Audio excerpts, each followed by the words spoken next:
Andrew Onermaa. Wait a second.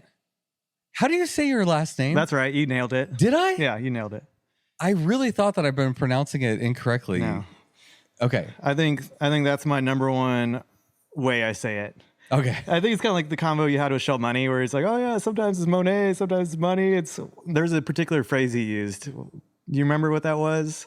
Or maybe you did. Well, he said something along the lines of, if I'm talking about the same thing, where he's like, pick one and be indignant about it. Yeah. Like whatever one you say, like, no, fuck you. I heard Shell Money say himself, it's Monet or it's money or whatever. Yeah. Pick one. Similar. So you nailed it. Good job. All right. Speaking of good job, congratulations on the Tour Divide, Singlespeed Tour Divide, first place. Thank you. I'll cheers to that. Holy shit. I will drink to that. Yeah. Appreciate it. But not as much as the first time. Is that our running agreement? Yep. So Andrew Onermaa is back on the podcast after just finishing a pretty epic run at the Tour Divide, and I had to drive to Arkansas to come and like have this conversation in person. Like whenever you were riding it, I was like, I hope he'll agree to a podcast, and if he does, I'm driving to come and have it in person. So and that's like how I replied. You texted me about it, and I was like, "Yeah, if you wanted to show up and do one, that'd be dope." But I didn't really want to do one over the phone or over Zoom, especially as like my first one after it. It's just like it's so fresh and raw, and being able to sit down. And we haven't been able to hang out in a while either. So I was like, man, that'd be nice just to like kick it in person and talk about it. So do you know what's crazy? You and I hope I'm not wrong about this because I have a bad memory, but you and I have never ridden bikes together. I think the one time we were going to maybe try it was when you came to do the other pod in Arkansas. And I think one of us was running late or whatever, or maybe you weren't able to bring a bike. I don't know what it was, but when I came up for the Brett ITT, no, it was for the first podcast you recorded with me by the Mulberry River. Oh, that one. Yeah, we haven't. So we need to change that. I know. That's what I was like. It's crazy. I feel like I know you as well as I do at this point, and I'm like, but we've never ridden bikes together. I mean, it's almost exclusively now. We're both putting on events, and sometimes we're at like the same event. And so if we see each other, it's usually in the event realm where one of us is either working it or participating it, and it's how it goes. It's so many people that you could have a brief moment of hey, what's up, and catch up. But it's like 5 minutes, and you wish you could spend like a full bike ride together, catching up on everything. So I know. Next time, yeah. But I literally just drove to Arkansas. We're gonna chat, and then I'm driving back tomorrow morning, which is amazing. Yeah, thank you so much for that. I know there's a lot of friends that would love to hear these stories. So you're like helping me communicate with all my friends, which is amazing. No, happy to do it. Yeah. A lot of text messages I haven't replied to. So I hope I can just be like, here's the whole story. Yeah. Like, tune in. That's what Stephen Fitzgerald said on our last episode, the episode I did with him. He was like, I'm just going to email, like every time someone asks me a question, I'm just emailing them this episode. Yeah, I listened to that. I remember hearing that. And he's like, oh yeah, this is great. I'm just going to defer him to this. I don't mean this lightly. I feel very honored to be here. And I honestly like, it's weird because I don't know if you realize how high of a regard I hold you in. I learned about you whenever you raced against Ted King in 2020 at the Arkansas High Country, and I was like, there was a lot of things about your performance, and then your emotional vulnerability afterwards that like really appealed to me, and like I really looked up to you, and now you're my friend, you know? And so it's weird. Like I hold you, and like I have Andrew the friend, and I have Andrew the guy that I really look up to and like respect and hold in like really high regard. So it's an honor to be here, man. Thanks, and man. It's an honor to like hear your stories and be able to like share this moment with you. I appreciate that. Yeah. I see you as a friend, and I'm just another dude, we all have our quirky things that some of us are really good at certain things, and we enjoy it a lot, and it works out, and sometimes it doesn't work out. And I love the fact that you just shine so much light on this community and telling stories and just how valuable that is to everybody throughout the whole year too. It's like, we'll be getting into the divide obviously, but people are thinking about the divide for a year straight. It's like they want to squeeze out every drop of content and media possible to like fuel the fire or learn what they can, and just even relate to what they're about to experience. And so, yeah, these conversations are super rad. So thank you. It is absolutely my pleasure. It's crazy that I do this. Yeah. It's like weird. It's like all these people that I like look up to, I'm just like, hey, do you want to chat? And they will, you know? And it's like, holy shit. The people that I get to talk to is like, wow. Yeah, I love it. Yeah, I love listening to all the convos. You included. The only thing that I'm bummed about is the fact that you don't have your Tour Divide bike here. Yeah. I was even wondering if afterwards I should have done a bike breakdown video or something. And I took it to the shop almost immediately. And I mean, we can get into it to some extent, but like some of the stuff on it was borrowed. Like I borrowed Alex Kowalski's front wheel and dynamo hub and sine wave beacon, and he wasn't in a hurry to get it back. But I was like, man, I don't even own this. Like, thank you so much for letting me ride it 2,700 miles across North America. Let me get it checked out to a local shop and get it back to you in like perfect condition. And part of it also is like, I just want to have that bike ready to go rip single track with like nothing on it. It's reasonable. Yeah. So Well, you're taking a little downtime right now to let your body recover. You said you went on a run today though. Yeah. I went on a run yesterday and today. 2 runs since you've been back. But yeah, the bike, it's like, let me get in the shop immediately. It just went through a lot. Shout out Smokehouse Cycles. My friend Jake Lee started a bike shop in southern Fayetteville, and I just love supporting friends that run businesses or trying to run businesses. And so I was like, here, immediately, let me give you more business. Like, this bike just went through a lot.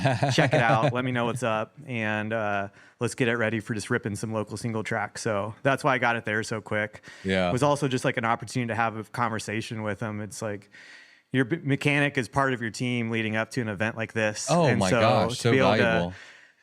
Go to your mechanic afterwards in person and be like, hey, everything was amazing. Thank you so much.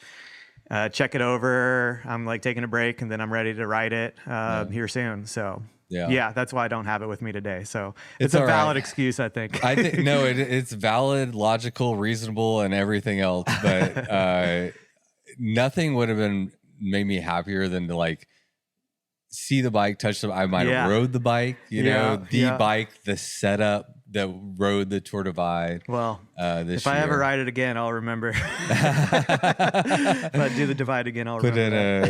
Put in a special request. Transition back into reality. Yeah. Like really, like what is it like to? I mean, the whole thing, right? Like, what is it like to?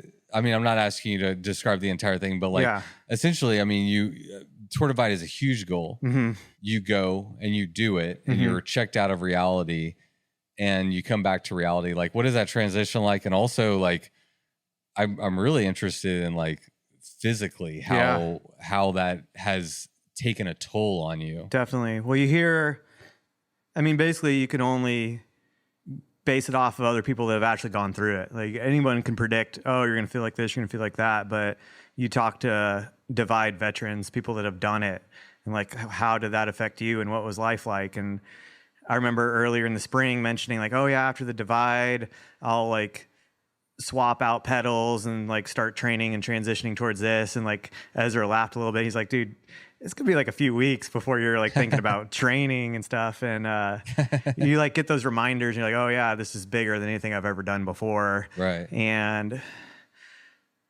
yeah, finished on Saturday. So that would have been a week ago. Taylor picked me up at the border and oh, wow. Yeah, which that was amazing. By the way, Taylor's here joining us in the background. Yeah, our audience. Taylor, my amazing girlfriend, came and picked me up at the border. She said, a birthday podcast shout out to Taylor because she just had a birthday too. And our dog Jax just had a birthday too. Aw. Yeah, if you're not watching this episode, I have a guest, a friend on the couch, sleeping Jackson, on the couch. 13-year-old. What kind of dog? Dachshund Yorkie mix. Yeah.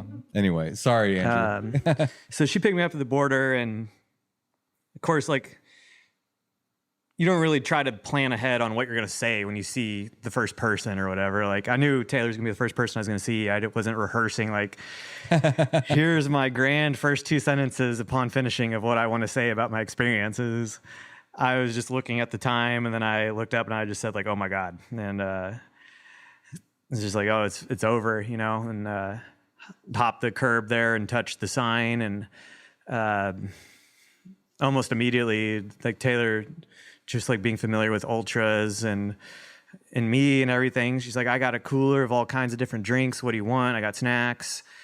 You had to change of clothes, everything like that. And I was like, I just want water. It was like, that was the first thing is I was bone dry on water, and I wanted water. So like I drank some cold water right away. And then, yeah, it's like you get that uplift of energy and emotions and everything. And then quickly after, it's like your body starts shutting down. And so let's put a pin. Let's just, what are those emotions like when you finish? I mean, for you, like, what were the emotions that you were experiencing?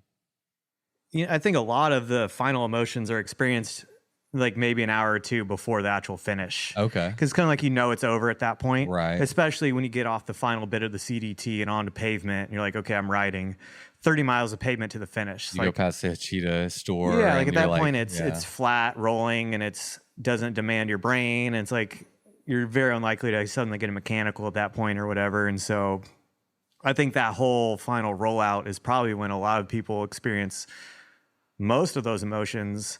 And then the very final bit, like the cap to it is, yeah, maybe is it a solo experience? Is there another rider there that waited for you? Do you have a significant other? And so for me, it was definitely just that relief of being done, just to be so focused on forward progress for over 15 days. Like, having a singular focus was such a bizarre thing I've never experienced in my life until then. Like, I've had big pushes of expeditions or whatever it may be, maybe upwards of like 7 days, but to more than double that is something I've never experienced. And yeah, to go from that to really now your job becomes rest. Yeah. Stop moving. Mm-hmm. So you make a very quick transition to a totally different speed. And it's you're making what feels like a million decisions a day, and all of a sudden you're trying to minimize any decision making whatsoever. But it was definitely that relief, and then just like the joy of seeing her, and then just knowing things were already lined up. She's like, hey, I'm going to drive us to Las Cruces. We got an Airbnb.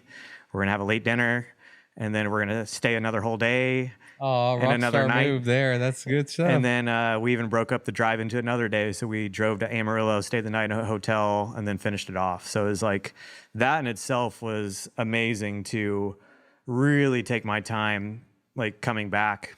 And yeah, I was still like pretty awake. It was Martin that came in maybe like 45 minutes after me or so. Looking at track leaders, it was Benjamin. Sorry, it was Benjamin. Martin was someone that passed me. Benjamin came in, so we got to greet him at the finish. It's like he would have had nobody. So it's like Taylor and I there. We're like, hey, what's up? Good job. Yeah. Awesome. And he's from Germany, I believe. And Taylor was the same thing. She's like, I got a cooler full of cold drinks and some snacks. What do you want? And so he was stoked on that. And then a little bit after. That's so cool. Like, yeah. The Tour Divide is, the end of the Tour Divide is much lonelier than I think people realize for most of the people. I've been there when like Sophiane finished. You've driven out there how many times? 3 times now? 3 times. Yeah, that's super cool. You've even made like the unofficial like podium photo before. I've seen that, which is amazing. Yeah. I think you mimicked it in the Doom one. I did this past year. Yeah, I love that. Yeah, made a makeshift podium. Courtesy to Aaron for that. It's just like a moment where you've just been sitting there for hours sharing stories and hanging out, and then we're like, oh wait, we have the the women's podium here. Like, hey, you want to be our first Doom podium ever? So it was like, here's the top 3 women, except for Natalie. I drew a cutout of Natalie, and then we held up a cardboard. Yeah, I know. Natalie, that was so good. Because she was at the hospital. Yeah, that's a long story. But no, Natalie, that photo I took is, man, I've taken some cool photos, but that one, like, really for me was like one of the coolest that photos needs I've to ever be taken. Framed and put up, and like there needs to be some cool bike packing lounges around the country, and that needs to be up in some bike packing lounges. Yeah. But like, yeah, going back to the recovery and being there, and so like it was cool because we had a few moments. Like I barely saw him, so I didn't know him at all, but just still to be like, hell yeah, man. And then also, can I take your finisher photo? He's like, oh yeah, that's great. Like, and like, yeah, let's do that. Yeah. So he got to have the full sign in the background and not him just taking a selfie. And we made sure he was squared away with getting picked up for the bike ranch there. And then we're like, all right, cool. I'm out of here. But like right before we rolled out, it was the partner of another finisher happening later that evening. She was there getting ready to greet. And so she's like, oh, congrats. And but as we're in the car, and Taylor starts driving us to Las Cruces, you're still processing, digesting, you're kind of awake. But the first thing I noticed was even her going 45 miles an hour, I felt like we were fucking flying. Yeah. Because like you're just used to living by bike for 2 weeks. And that was something I did not expect. But I was like, oh my God, we're going so fast. And she's like, we're going 45. I was like, I know we're not going fast, but wow, this feels insane. Yeah.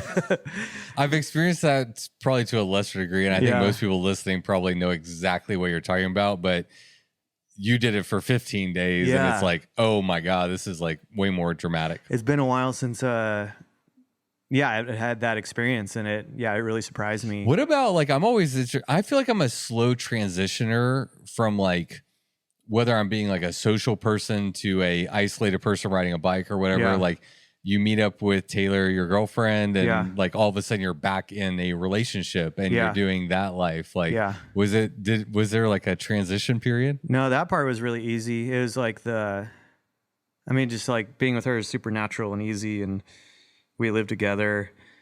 So, and it wasn't like there wasn't going to be any last minute variables. Like I just knew it was going to be smooth. Yeah. Because I know her, and like I wasn't going to be like, hey, by any chance did you bring that makes so shorts, much sense. like running shorts for me to get out of this, and like you knew everything. Yeah. Like it was a moment of like probably peace and comfort. Where you're like, okay, I'm good. And then like maybe your first time where you're having an interaction that's not just like with the cashier. That's when you're like, oh, this is my first interaction that's basically not just with the cashier in a while. But yeah, I fall asleep a little bit after that, and I sleep all the way till Las Cruces. It's like a 2.5 hour drive, and that ended up almost being too much. Like by the time we were getting there, I just felt even more drained to where I was like, I don't even know if I can get out of the car to like take a shower and then go to bed. I might just have to. Like, I was still filthy. I was like, you have the bed. I'll just, like, lay on the couch or on the floor or something. It's like what I was already thinking. And then it's, like, any Airbnb that's somewhere, like, a little bit more downtown. Sometimes it's funky where it's like, well, do you park on this side of the building or this side? And then where's the place we enter the code? And she's, like, trying to figure that out. I'm like, this is real complicated right now. I'm like, I'm just going to sit here and try to be awake, and I hope you got it. And I did end up taking a shower, and then we even ended up like figuring out what was available to eat, which there's almost nothing. Is like, luckily there's this cool brewery that still had their kitchen open. So we ordered food from the brewery, and then we even left, and like, I was down to go there. I was like, yeah, I'm showered. I have fresh clothes. I want to get out for a second. And so we picked up food. We brought it back to the Airbnb, ate it, and then had my first like real sleep in quite a while, like hey, I'm not setting an alarm and I'm just waking up when I feel like it. And let's talk about that. That's interesting. Because I have quite a few questions on sleep, and we'll see how many we get into, but what is it like to get to sleep again after something like that for as long as you want? No alarm clocks. It's probably one of the best immediate rewards you get after. Like, you can like have all these tiers of like rewards or accomplishments or however you want to frame it. But like, what are the things you're looking forward to? And sleep, it's still not the number one thing. It's like the fact that you just get a stop is like the number one. You know? Okay. Is like I can sit down on I get to sit down on a curb, like even like rewinding all the way back to Antelope Wells. It's like I can sit down on a curb and just not give a shit. Like I can sit on this curb for 35 minutes and like sip on some drinks, and that's fine. Like yeah, that's it. That's how like hyper focused it is at the beginning. That's such a good point. Yeah, like like when you finish, you can like sit down and have a coffee for as long, like the time clock stops on all. And like, I think everybody like takes it to a different degree of like seriousness or intensity. But for me, like, especially being single speed, minimizing stoppage time was one of the most important factors of my entire ride. Yeah. And so for over 15 days, when one of your number one requirements in life is to minimize your stoppage time, the fact that you can be like, that is gone. Like, we no longer care about stoppage time. Stop all you want. I think that's like the number one immediate best thing in the world. So interesting. I love that. I think I wanted the water like more than that at the moment. Like, I think the water, ultimately I would have chosen water second, because I was like, well, if I don't have to worry about moving, then I'm fine with chilling for a couple hours, and then I finally get some water or something. I'm curious about the water, because the Hachita Bike Store is 30-ish miles from the finish. Yeah, I didn't stop at it. I stopped at a travel center before it. Mm-hmm. There was like a at almost the interstate, at the interstate coming and I didn't even bridge. know that was there, but I saw a couple people were spending some time there, and it's like, then I started zooming in on maps. It's like, oh, sick, that's actually a spot where I might be able to, because I skipped Silver City on resupply altogether because nothing was open. Okay. So I had a real big run out that I wasn't planning on. But anyway, I was just like, it's kind of like that classic, I'm close enough, like I'm not going to stop. I'm going to just finish it off type of thing. And I still had a fair bit of water on me. Like I had three tall bottles, and then I had another liter strapped on top of my rear bag, and then I even had an energy drink in my top tube bag. So it wasn't like I was just throwing it out there, but not giving a shit. But I probably could have used like another 2 liters of water. Yeah, you were in for 15 days and you were just thirsty. Yeah.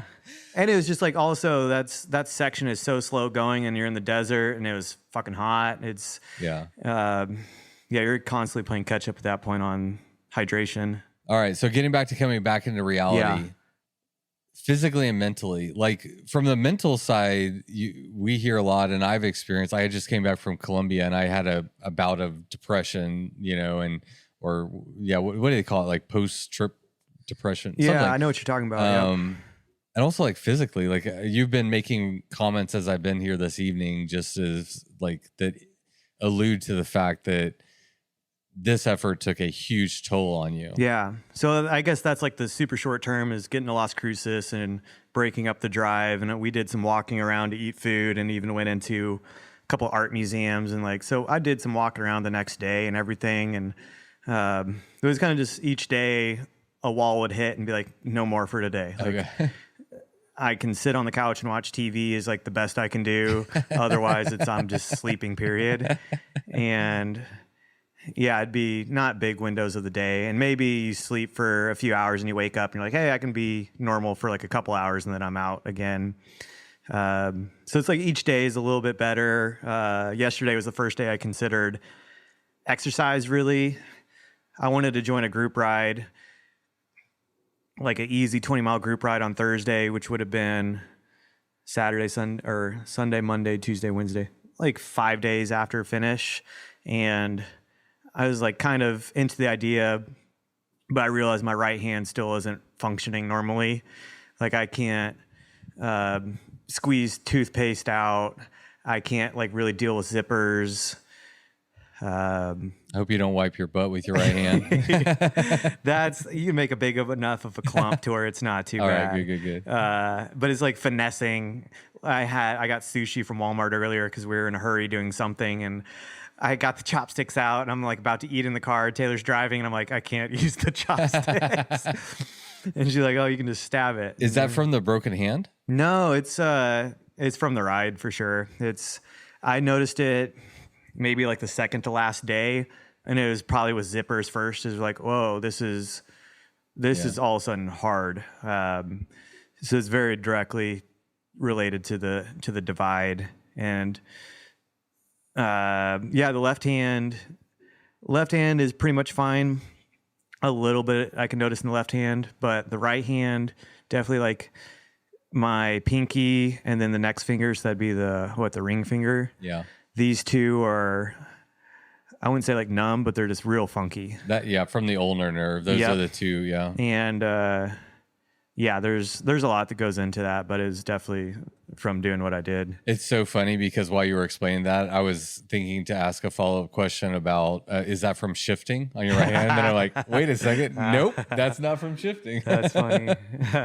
Yeah. And I'm very fortunate, like with work this week, where I shot a message to my boss and I was like, hey, wrap things up. We're breaking up the drive. But Taylor did bring my laptop out, and I can start opening the laptop on Monday on the way back and start getting into the emails and everything. And he was just super gracious. Like, don't even worry about opening the laptop this week. Just get back in the rhythm. And then like, we already have plans for next week and stuff. And so tell me your boss's name again. Boss's name is Sean Thurman. Sean Thurman, you're a hero. Yeah, you're a hero. We love you. Yeah, he's awesome. Sean's super rad. That was a nice move. Boss move. He's been super supportive. He's been watching the dots, and I have like a whole group of coworkers that were super stoked on it. Even like Taylor's work was excited about it. I mean, you know how it goes. Like, people get into dot watching without realizing that that's going to all of a sudden be part of their summer or I love that. their week or whatever.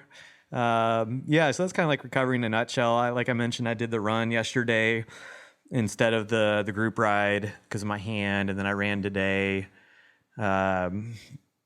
Don't feel fast. Don't feel particularly light on my feet. What about cognitively right now? I'm a little hungover.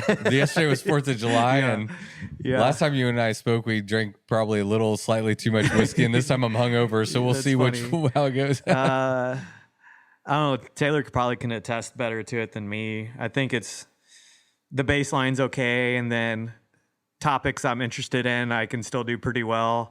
If it's I don't know. Some of the decision making or figuring things out, I've been pretty useless. She's been pretty great. She's been doing most of the driving too. Like, probably good. Yeah, it's still scary. Yeah, but by like next week, I think it'll be just feeling like a little bit of overall fatigue and maybe a little bit of brain fog, but nothing to detract me from like still doing my like 100% for a job. Now if it's like super physically intensive, then maybe I'd be more at like 90% for a job than like 100%. If it's a bike race, then I definitely wouldn't be at 90%. Like, so what hurt the most? I like all my leg pain I felt for the most part was in week 1, which is kind of crazy. It was like week 2, you know, how some people talk about your whole body it's like, this is what I do now. It's like almost a primal state of, you just tap into something different, which is really cool. But there's a day I texted Taylor. I had pretty intense internal dialogue of a while of like, there's no way I can chase Plesko's dot. Like, this injury is so bad. I was like, I might just have to tour it in altogether, like really slow down on the pace and not even care about placing. And there was even a little bit of, I might have to quit because this is jeopardizing like the rest of my year. And that's interesting. Yeah, your stats don't bear this out. So this is interesting. And I think that day was, I want to say it's like my quad is this crazy thing with my quad. My knee, it was my quad and my knee as a combo. It was like my knee, if I twisted it at all and it bared any weight, is absolutely excruciating. But if it was in the perfect pedaling motion, it would work out. But like if I, for some reason, was getting into something more techy and I said kind of like twisted my heel and try to do something, I don't know, it wasn't super often. It's more if I got on and off the bike and put weight on my leg and moved my knee at all, then it'd be this insane pain. Okay. But the quad I could apply no pressure to the pedal whatsoever. It was like I almost wanted to just pedal one-legged, but I wasn't clipped in. So it's like you don't get the pull motion, so you can't even do the one leg pedal. And like it was maybe, I know definitely Achilles was really bad at one point and other parts of the leg. But I think as far as just like sheer physical pain, it was, that would have been not the day finishing the basin, but I think that'd be the day after the basin. Or no, that's the day before the basin. Oh, that's the day before the basin. So whenever, I was picturing like a lot of, just, flat miles. There's like some mountain passes before it. And I think I did a pretty big run out on just like effort. Like I did a bigger push. But yeah, that was definitely it. It was like intense pain in the legs where I just felt like I was really jeopardizing injury. Do you know what caused it and what ultimately, how'd you get through that? I think pretty early on I had something going on with my left leg in one spot or another, and then you just continually kind of shift your form to compensate, and you do enough compensation, and then that's going to make something else flare up because you're not using your muscles normally. And so I think I just basically shifted around stuff for several days until ultimately it got to a point where it's like, hey, this is the final boss of you shifting everything around. And now this one's going to like scream at you like a motherfucker to just stop altogether. Yeah. And so I think that's ultimately what it was. And did it just alleviate itself? Like you just stopped shifting around? And I ended up like calling that day earlier than I would have. I got a motel and it was still light out. It was like probably the first time I ever stopped when it's still light outside. Yeah. And that would have been rolling into, I believe, Pinedale. I would have to double check that on my day-to-day rides, but it was before the basin. So it was definitely before Boulder. The people that know the divide really well are screaming right now. They're like, it's definitely this town. No, it's before Boulder. So that was definitely the most physical pain. And you stopped early, you slept, and you woke up and... I woke up at like 1 a.m. and then had a massive day after that. And it felt fine. I started the day, it was a lot of pavement to start, so that helped a little bit. Kind of flat pavement, which there's a few times where I did that, where I'd stop right before a bunch of flat pavement, and that's how I'd wake up and start riding, is like, okay, here's some miles to ease into the day. You would stop? Yeah, I would like stop riding and go to sleep. It's like, and so when you woke up the next day, then you're like, oh, I just got this. Because it's like, everybody kind of has their different sleep tactics. Some people are really strict. They're just like, oh, I end at midnight. Or like, I was way flexible with how I slept. For the most part, I wasn't like sleeping during the day at all, but I never had a hard set, oh, I'm doing X number of hours today, or I definitely have to make it here. It was very flexible day to day. Interesting. I did not, and part of that's just because I didn't have a plan. Like some people have like a dialed plan, and some people you can do that as a rookie and that works out. I think it's more likely to work if you're a veteran and you've done it multiple times and you're like, okay, I can gauge like the effort in between certain zones and how it makes sense with resupplies, or like how I time things, seeing it in the light versus the dark. There's like some key strategy you can play there, but I hadn't seen the route before. So I don't know. I didn't have a plan there. And then I liked the loose idea of move 16 hours a day. That was kind of like my loose game plan, was move 16 hours a day. Okay. And I, 2 nights before the race, I panicked a little bit. I was like, well, I should at least know where I end night one. Like that should make sense. It's like, how they always say like, well, everything can change after day one or this or that. Yeah. Like, but I didn't even make a plan for day one. And so I was like zooming in on different areas. I'm like, well, I want to get past Fernie if weather's fine. I was like, where's a good place to bivvy maybe? Like, I was kind of like zooming in on the maps, and then shout out Maggie. She gave an Excel sheet. Livels? Yes, in Pennsylvania, I believe. Yeah. I'm the shitty person that never knows how to say anybody's last name. Yeah. That's why I don't expect anyone to say my last name a certain way either. It's like, I just don't care. Maggie's been on the podcast before. She's amazing. Yeah. An awesome steward. Another single speeder, by the way. Another single speeder. Yeah, she won amazing the, steward of the sport. All around great human. You'll be interested maybe to know that I interviewed Chris Joyce and Maggie M. Together. Or Maggie L. They did a route in West Virginia that I'm. It was the Grusk, right? The Grusk, yeah. They did the Grusk, yeah. They won the so she speed. shared a sheet with so many different like resupply points and mileages and things like that. And so that was basically my planning. Is she shared that with like me and Randy Wendell and I think Shannon Sanders, a few other Arkansas folks, and then maybe one or two other people.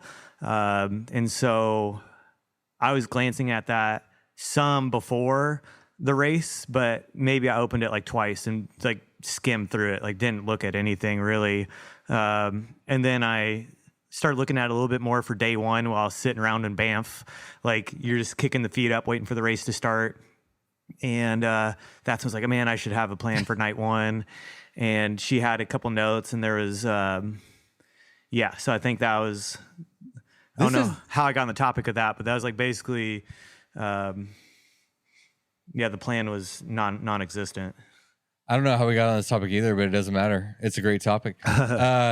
This is interesting to me because like, I know you, like when I think about you and I have like, business wise and stuff, like you are a planning person is the way I like look at you. Plan for this podcast. Like you're a planner.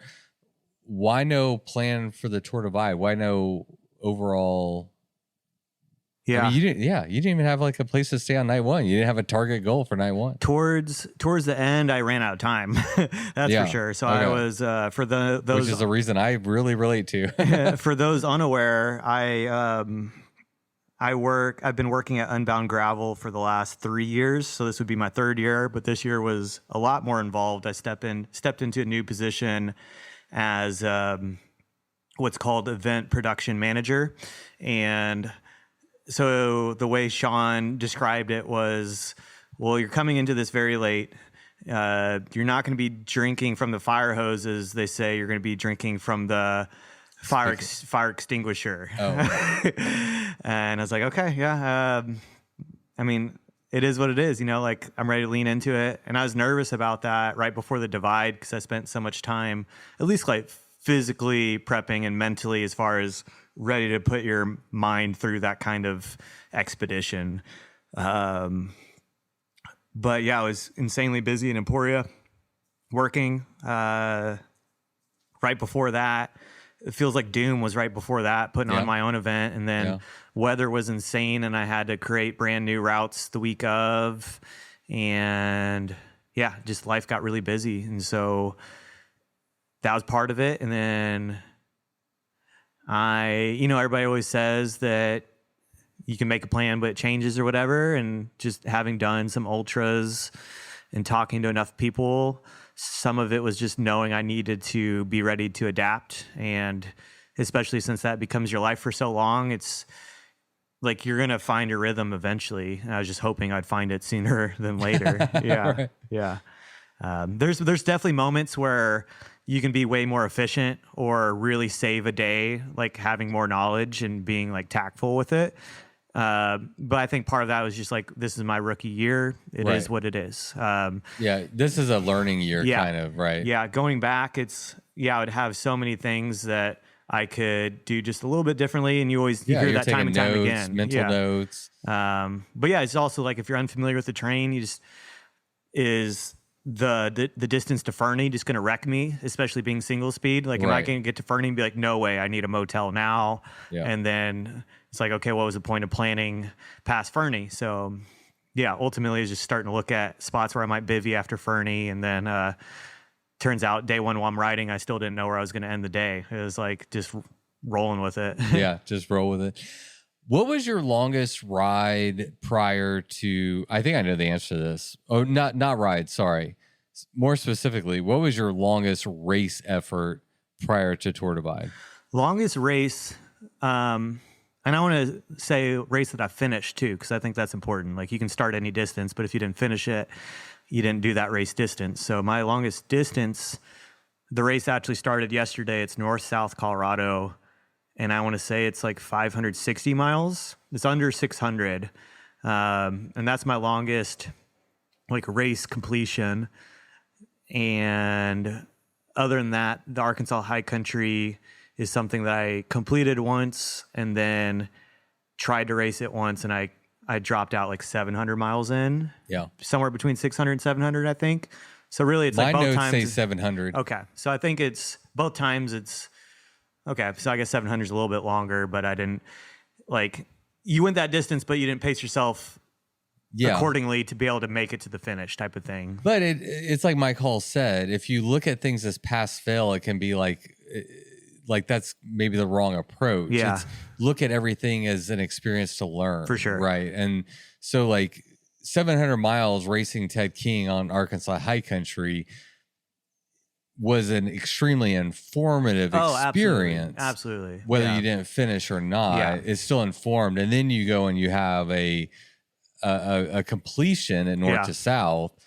And I'm curious like how those experiences like helped prepare you for Tour Divide. Like, how did they inform me? Like even like burning out too much against Ted King and like, you know, well, it's like you learn, of course you learn all the day-to-day nuances of things on your bike and like what you do when you stop, especially at a gas station. What are all the things you can check off the list to be efficient and knock it all out at once? As far as performance wise and tactics and everything, I think those two races helped me learn more about just what I can do with a one push effort. Anything else I had done is even shorter and always a one push effort. So it's kind of like, okay, say I get this deep into the divide and I've been relatively on top of my sleep, then that means I can theoretically still do this kind of push to finish it off because I've done that before already. So it gives you a little bit of a reference point. And then also just being familiar with like, okay, I can move my body for X number of hours of the day for this many days before I need a bigger rest or whatever it may be. So, it's like, it's definitely learning experiences, but significantly shorter. You know, some people even like be like, well, you haven't even done like a bike packing race yet. Like if you've done like one of your races is you slept for 2 hours once and then you slept for 20 minutes the other, that's not even a bike packing race. So it's like, Tour Divide, no one can argue like that's a bike packing race. So in some senses, me stepping into it, I felt like it was my first proper bike packing race. So that's kind of like the mindset I took going into it. Was definitely some of the like humble, a lot of respect towards it. Like this is uncharted territory for me for sure. How much pressure / and or nerves? Yeah, how much pressure did you feel or did you put on yourself going into it? I didn't really, I felt like relaxed and calm going into it. Like there's some of the nerves of, especially hanging out in Banff, you're just kind of like fidgeting. You're like ready to start. I had some issues with my dropper post where it wasn't quite functioning at 100%. And I ended up having to go to a few shops in Banff. And so that was, I don't want to say like making me anxious, but I was like, this is not what I want to be doing with my time right now. Yeah. And so that distracted me some, but work definitely distracted me before that. But I was also just like really excited on bikes and community because of that event. So it was like positive energy coming out of that. And then just a bunch of friends being like, hell yeah, you got to go do the Tour Divide. So not a whole lot of pressure. Being single speed was just kind of like freeing in a way where, I mean, that's a large part of why I did it single speed, is where I got to really focus on my own ride.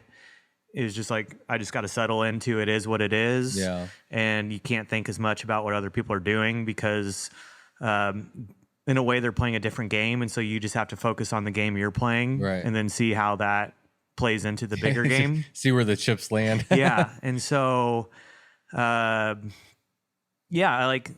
I wasn't blasting things all over the internet or anything, but going into it was like, I wanted to complete the route. That was number one goal. I wanted to win the single speed category. And then the other thing was, well, there's two other things. I wanted to set the single speed record if things were going well. A big part of that was condition dependent. I was immediately accepting, hey, there might be like a day where you get stuck in peanut butter mud and you have to wait for 16 hours and it's out the window immediately. So I didn't want to put too much weight on the single speed record because so much of that is conditions. And then can I read you a quote real quick? Sure, yeah, sure. From Chris Plesko. No way. Yeah. What you just said was so perfect. So I went back to a 2016 article with Chris Plesko, who has the FKT single speed record. And so the question was, what advice do you have for the next single speeder who wants to break your record? Oh, wow. I wish I saw that. I never saw that. And Chris says, bribe whoever controls the weather, ! And he went on to say, but really anyone who can break my record probably doesn't need my advice. Enjoy the training, the self-sufficiency, and each day of the ride. Whenever you can push further, I'll be cheering for you from my computer. That's awesome. Yeah. I think I might have actually read that once because I remember him mentioning the weather. And then anyone that would be, he basically said like anyone that would be like, I'm not going to have some magic sentence to say like, you're ready to play the game if you think you're people who are doing this don't need my advice, but like have a great ride. Enjoy it. Yeah. It's like this. Yeah. That's totally something I would say as well. I'll do one more too. Taylor's being great and getting us more beer. Yeah. While we keep talking bikes. Whatever we were talking about. Yeah. So the single speed record, if weather lines up and things are going well, and that's just like a really cool thing to chase. For me, I really love the idea of having a chance to have a slice of Tour Divide history. There's like all these different ways where you could have your small slice of Tour Divide history. I mean, no matter what, if you finish it, you have a slice of Tour Divide history. Yeah. And then like even within that, you have like the proud people of like, well, I finished before the broom wagon, or I beat 20 days, I beat 19, 18, whatever it may be. Like there's all these different slices of the pie. And like one that I thought would be so sick is like a single speed record. Cause I'm not someone that is like, I don't call myself a single speeder. Okay. That might come to a shock to some people. But that's just like one of the ways I ride bikes. And I think it's really awesome and amazing. And I have some incredible friends that are diehard single speeders. That's all they do is ride single speeds. Some of my favorite podcasts is from single speeders talking to other single speeders about like the AZT or the CTR or whatever. But the single speed is something that just made sense with, for one, the bike I have the sliding dropouts, and I had already ridden it single speed a lot. I have this really awesome community of single speeders that show up to Doom each year, and it keeps growing. And I've done Doom single speed, and it's just like something I resonate with a lot. So it's like, here's a group of people that I resonate deeply with, that also plays the game of the Tour Divide. And like, they're super stoked on everyone single speeding. And so I was like, man, I think that's really cool too. I wonder if I could like play with the greats of the single speeding game in Tour Divide. So, especially rookie year, just like, I thought it'd be really stupid of me to see how well I could do overall, you know? Yeah. And then it gets more and more competitive every year too, where like no one would have guessed this year times would have been as fast as they were. Like, oh my God. I mean, multiple people broke the previous record. Like it's crazy. Yeah. And so do you know how many people broke the record? I meant to look this up actually. I want to say it might have been 3 people. I think top 3 all beat it. But there was definitely a point where it's like even top 5 was ahead of the record. Yeah. There was another pod I was listening to where Justinus was on it for a minute, and he's like, I had to stop looking at the dots. He's like, I looked so slow because it had his record dot on there. He's like, I would get the updates occasionally, but I had to stop looking. Oh, that had to be hard. Yeah. And then I heard like he had a voice. He's like, Josh Ibbett does the daily recaps for quite some time, which are amazing. And there's like a voice note from Justinus where he's like, yeah, you know, I see what's happening, Robin, and let me just say, training for Tour Divide 2026 has begun. I love that. Which is super cool. Yeah. And so, it was like, finish the route, win single speed category. Record would be super sick. And then I was like, if I'm on pace to be doing record or thereabouts of record, then I also think that should put me in like top 10. So top 10 was the other. I was like, top 10 would be super cool. Yeah. And so that's kind of like you're eighth for, in case y'all haven't Googled it yet, he got 8th place. Ninth place. 9th place. Yep. Oh, sorry. Dirty Dan. Was the first American in 8th place, and you were 9th place, so second American. Dirty Dan, which we shared miles out there together and stuff and talked. And I was like really stoked to see him go on and have the finish he did and get especially 8th. After last year. Yeah, man. And then like he faced so much adversity this year. He had the saddle and the crash. Yeah, the crash. The crash first. Lost consciousness. I know. And I was like, man, do you really need to be doing this right now? And he had a fresh helmet and just the perseverance. And he's done it. I think that's like his 5th completion, maybe. Something, like that. So I was like, when you're that deep in it, at least for me, I'm just like, I'm stoked for other people's accomplishments. So I was like, go get it, Dan. Like, I was really hyped for that. Especially he's on a geared bike, so you're like, go ahead. So those were the goals going into it, and otherwise, like the plan was do what I needed to do to accomplish those goals. So one thing I wanted to ask you is about it's crazy, kind of. Not really. It's actually not that crazy. I mean, it's kind of what you do. You go from a 700 mile, like you do north south, that's 500 something miles. Yeah. But I mean, you're doing more by orders of magnitude. And you're setting goals that are ambitious, good goals. Yeah. How confident were you? How confident were you? I got to do a fair bit of riding with Jacob Lose and Alex Kowalski, who are both veterans of the Divide, both single speeders. Been able to ride with them a fair bit, kind of get some wisdom dumped in from them. Plus just like see their riding style, their strengths and weaknesses. So that helped give me some reference from like, here's some immediate people around me that have done this. And like, here's some times and, they've dealt with their own adversity on the Divide where it's like neither one of them would be like, oh yeah, it was a perfect run. So it's like, okay, you get their time and that immediately they could have gone faster. So that gives you like a little bit of an idea. I track my training quite a bit. As far as power data and TSS and try to be really intentional for the most part with gaining fitness. And so just like seeing the numbers I was seeing, and then I tried to dig in with Plesko as much as I could of like any insight on what kind of training he was doing. He had a blog for a little bit. Yeah. I was even super excited. There's a blog where he even put like his power output on some hill repeats. And I was like, no way. This is like very specific data. And I just don't care enough to like, I wish I cared more to like write more about my training. Like, right. I'm not scared to share any of it, but I just don't put in the extra effort like he did.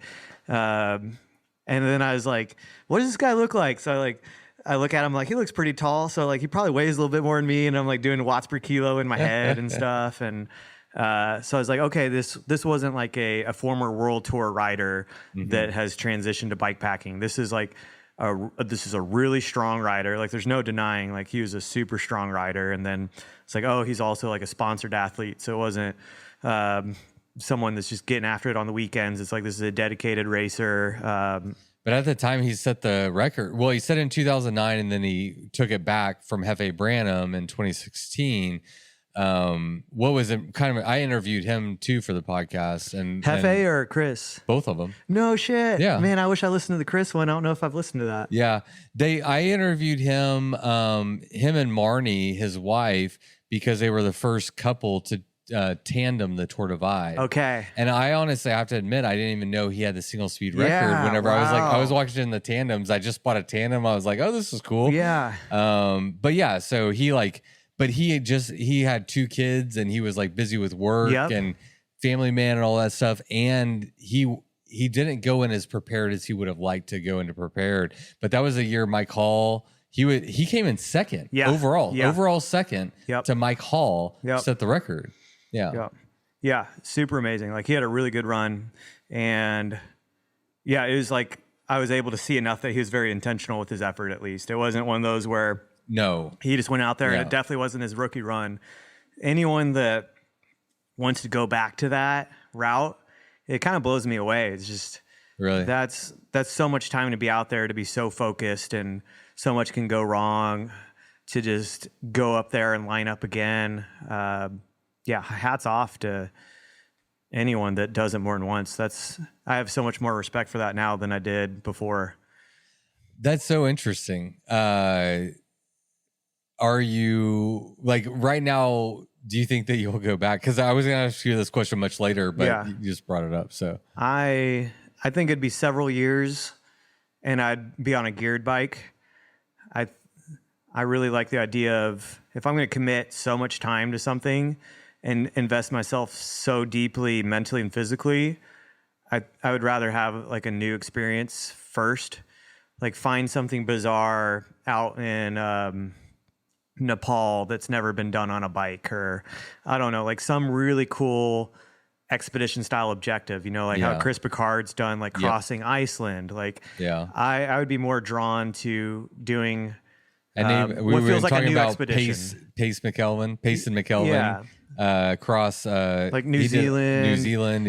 So I think I would be very drawn to doing a new expedition first, just because that's so much time, and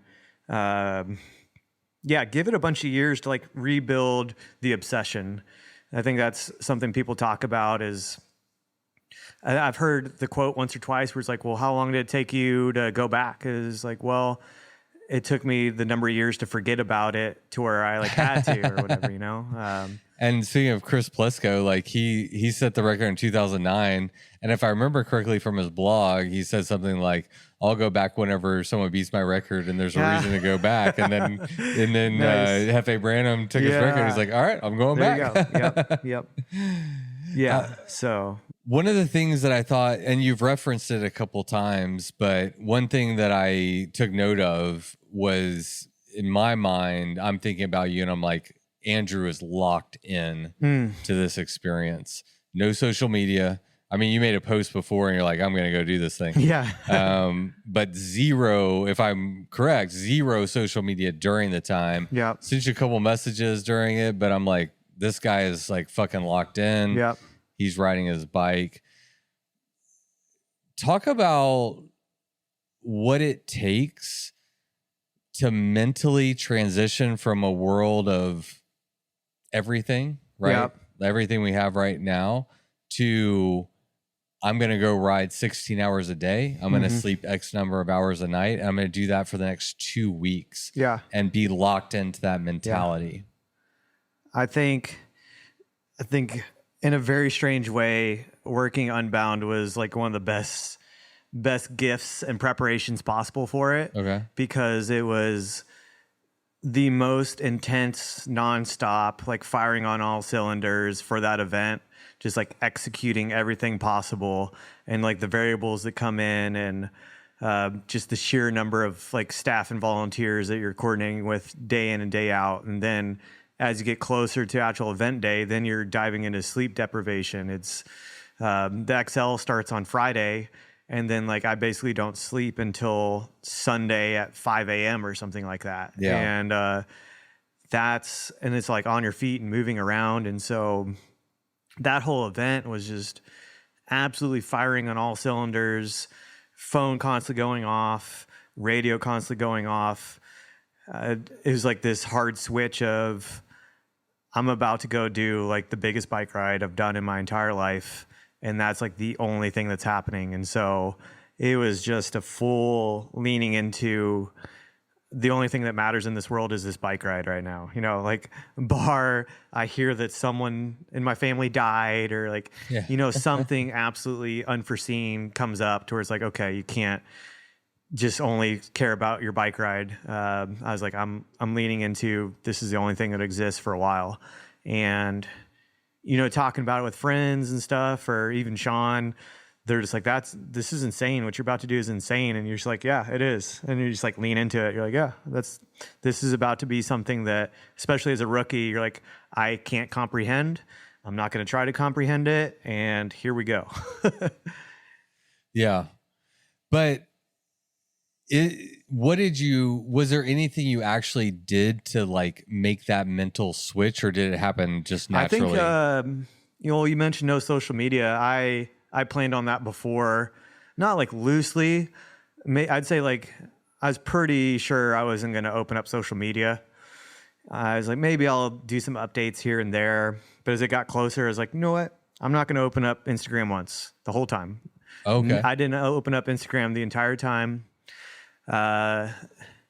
And part of it was like this Tour Divide thing that I'm about to do. It's like I'm in this nice little Tour Divide snow globe, and I have this like glass around me. And the second I open up Instagram, it goes away. The glass is going to shatter. Yeah. And I was like, I'm going to just exist in this snow globe. Yeah. Like, it was a dry year. We didn't really deal with snow at all. But like, that's the best way I can describe it or think about it. And even with my phone, I had my phone on airplane mode almost the whole time. I shot the occasional selfie to Taylor. I think I only sent her like 4 total. Like one was crossing the border. She's like, can you please just let me know that you get across the border okay? That's a fair question. I was like, well, you'll see my dot get across the border. And she's like, Andrew. Listen here, dude. I so care. That's funny. I was like, to me, I'm like, you'll see the dot. Like, obviously the dot's going to like keep going or we'll be stuck at the border. But like, she was amazing where she's like, I know he's about to just like lock the fuck in. And like, we feel the same about each other, like as we do. Like it's just like this is a very in tune moment I'm about to have that just happens to last for a long time. And what I wasn't expecting was not to take photos altogether. Oh, so really? I took no photos day one, and it wasn't necessarily intentional. I was just like riding my bike and occasionally talking to people, and just didn't really. The first day I saw a fair bit of it touring in. So I actually got dropped off at the border and rode to Banff from the border of Montana and Canada. I was going to ask you about that, yeah. Which was really fun. From Montana to Canada, how many miles? We made it like 200 miles. I shared the first couple of days with Nate Griffey, another Arkansas single speeder. And then I did like a bigger final day, like 100 miles, because my dropper post was acting up, and I was like, I should just get to a shop. And Alex Kowalski dropped us off. He drove us from Colorado. But yeah, so like I had seen some of that day one, and I took some photos already. And I even thought about it when I was taking photos on the tour. I was like, this is like, I can stop whenever I want. I'm touring. Like, here's like, I'll even like readjust for the shot or change my crank set towards even, that kind of stuff. And then, so day one, I was like, this is amazing. This is beautiful. I'm enjoying the views. I'm like, I already took a photo of this area. I'm like, I don't need another photo. And, next thing I know, it's, we're at the resupply in Fernie, and I see a couple people sitting on the curb, and they have their Instagram open, and they're like scrolling and looking at stories. And I glance at them for a second, and then I just like walk inside and I start doing my thing. And I was like, I don't know. I don't feel like opening my phone right now. And, I talked to a couple locals. We're just like stoked and asking questions, like asking about my bike and just chatting it up. And I was like, oh yeah, we like top 20 right now. They're like, oh, for sure, you're top 20. You guys are doing great. And the first photo I took was crossing the border, sent a photo to Taylor. And I took like another selfie the next day. That was like my only text for the day to Taylor. It was just like, I'm alive, I'm riding my bike. And then I'm alive, I'm riding my bike. Next thing I know, it was like the next day I'm riding with Jacob Ora for a little bit, and we're chatting. And Jacob's rad. I would love to talk about him more here in a little bit. But he mentioned that he was like dumping some photos and video clips off to a friend, and they're making reels and stuff at the end of each day. I'm like, this is sick, dude. I'm like, I love that. And he's like, somehow we got on the topic of social media, and I was like, I'm not going to open it at all. And he's like, you're going to miss my reels. And he's just joking. Like, we're just shooting the shit. Yeah. And I was like, I'll catch up afterwards. And he's like, all right. And then I said something about photos, and I had been taking no photos. He's like, what? He's like, that's kind of badass. And I think that's the moment that solidified it. I was like, I'm taking no photos this whole ride. So it was like day 3 where I was like, I'm not going to take any photos. You didn't take any? And no. Holy shit. So that is fucking heavy metal. He was like, he's like, well, when people ask you what it's like or what does it look like or different sections, all you can say is you just have to go ride it. And I was like, yeah, I guess so. Yeah. But that perfectly like puts a point on what I was saying. Is like, that was my impression. I don't know. You didn't put anything out on social media. Yeah. So coming into this conversation right now, I had no idea, but me knowing you the way that I do. And I'm like, Andrew's fucking locked in. Like he's just like shut out the world. Yeah. And he's fucking going. And the fun thing about it wasn't in this super intense way.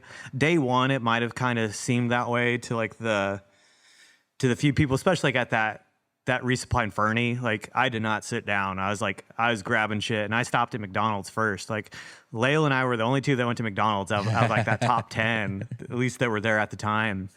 And I put a bunch of stuff in a little backpack. I didn't wear a vest or a backpack the whole ride, but I like put some in my backpack, and then I went to the gas station, and then I did my resupply, and I was eating some cheeseburgers and stuff as I was like going through my stuff for the resupply, and then the rest ended up in bags. But yeah, just like real efficient there. Like I still talked to everybody. I was like friendly, but I was not like about to like pull out my phone and start like scrolling around. So I was like, day 1, I had it pulled up. Yeah, I wanted to ask because you were kind of chuckling about it before we started recording. You're like, I think you said something like we were hauling ass on day 1. Yeah, so day 1, it was like a pretty high average mile per hour. I think the riding style just suited me really well, especially single speed, a lot of up and down and single track and stuff.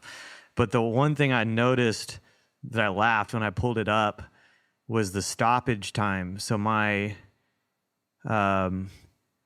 moving time for the day was 17 hours, 39 minutes, and 15 seconds. And my elapsed time was 18 hours, 29 minutes, and 48 seconds. So I stopped for less than an hour over the course of 18 and a half hours on day 1. Wow. Which was like, that was the goal, was to be really efficient and keep moving. But yeah, the locked in was kind of accidental in a way, but also intentional. And I was definitely not planning on the no photo thing. And it wasn't this super intense thing of like, I'm going to be the strictest to the rules or like the origin of it or whatever. It was just, it felt right and I rolled with it. And it was amazing. It was very rarely that I even thought about taking a photo or a video after a while.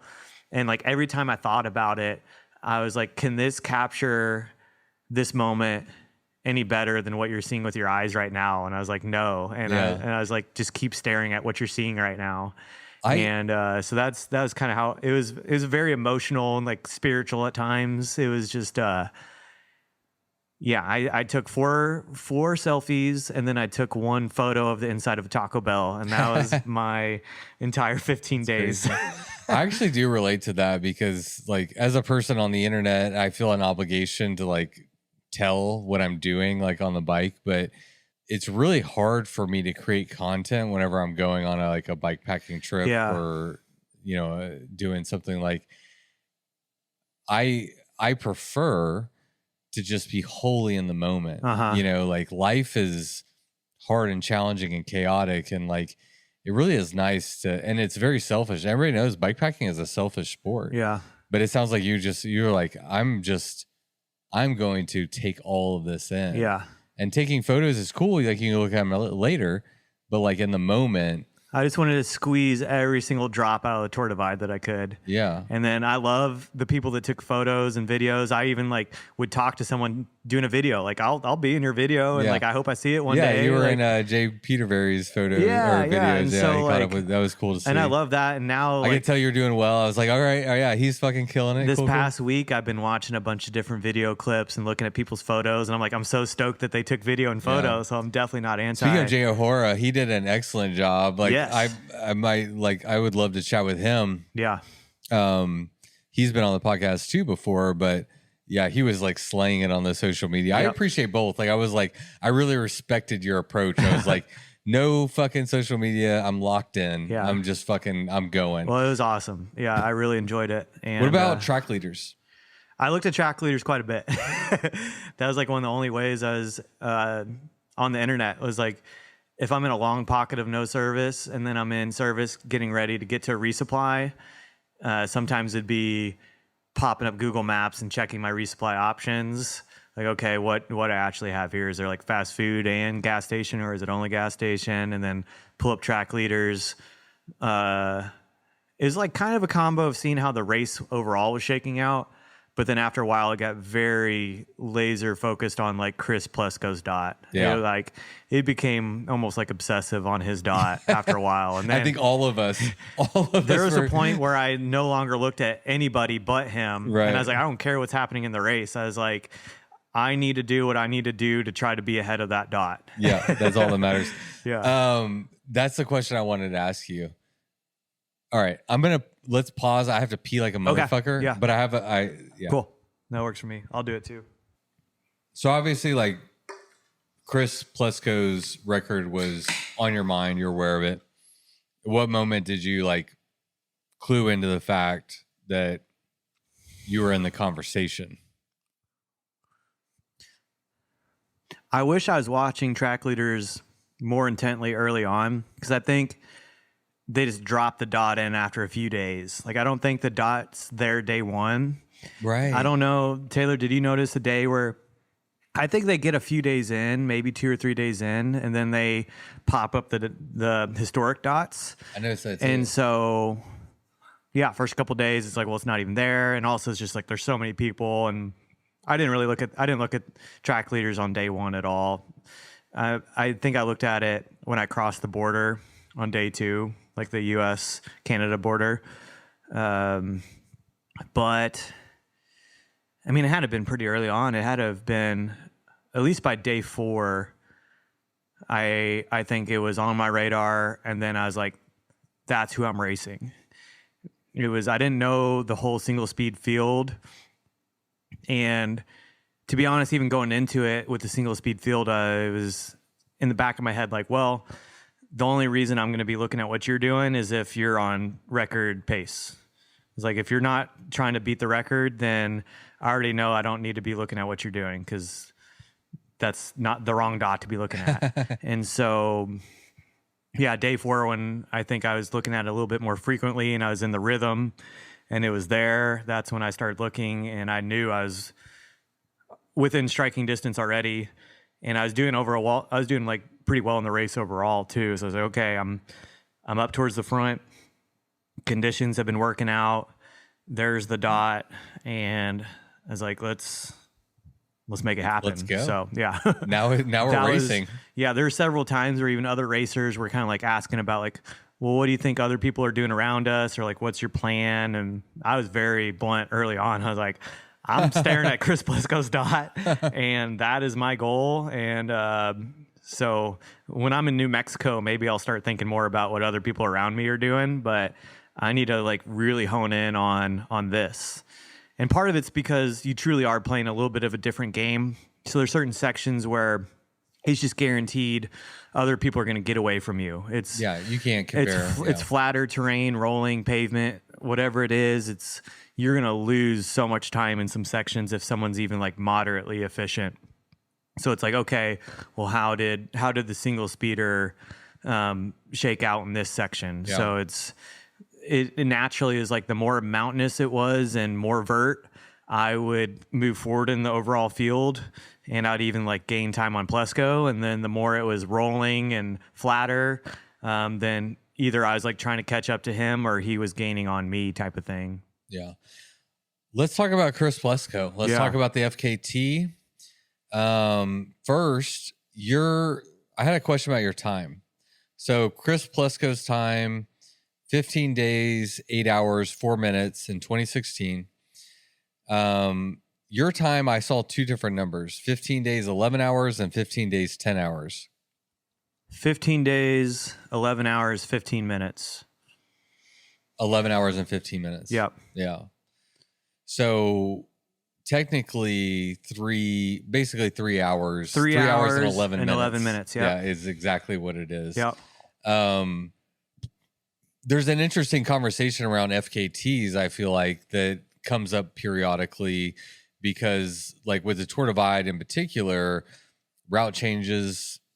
There was a fire detour this year. There's frequently detours, but we watched your dot, if anybody was watching, and we're all doing the same thing you're doing. We're watching your dot and Chris Plesko's dot. And for the majority of the race, you are ahead of Chris's dot. I went to Columbia. I was like glued to the dots for the first 7 days of the Tour Divide, and then I went to Columbia, and I missed. I was checking it when I could. Yep. But I was actually like legitimately sad. I wanted to watch the end. I remember when you were in like Silver City, and then I would like watch until you got to Hachita. Yep. And then I missed like the very, very end of the Tour Divide from the dot watcher perspective. But from what I understand, you were ahead of his dot, and then all of a sudden you were behind his dot, and everybody thought you were like sleeping or slowed down or something like that. And of course, I'm not posting anything. So. Yeah, you're not posting shit. Yeah. So there's lots to talk about here, but yeah, like what happened first with the track leaders, and let's just like clear the air and.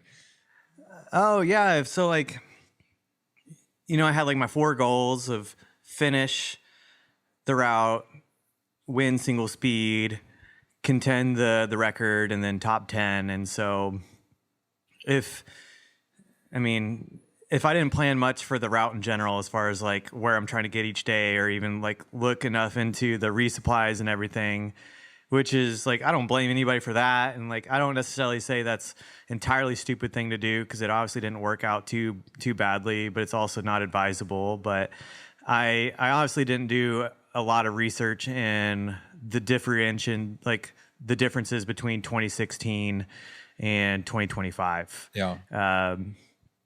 I don't know. It's just like the records have been going down in general. Like Mike Hall's record got beaten, and then it's been getting dropped.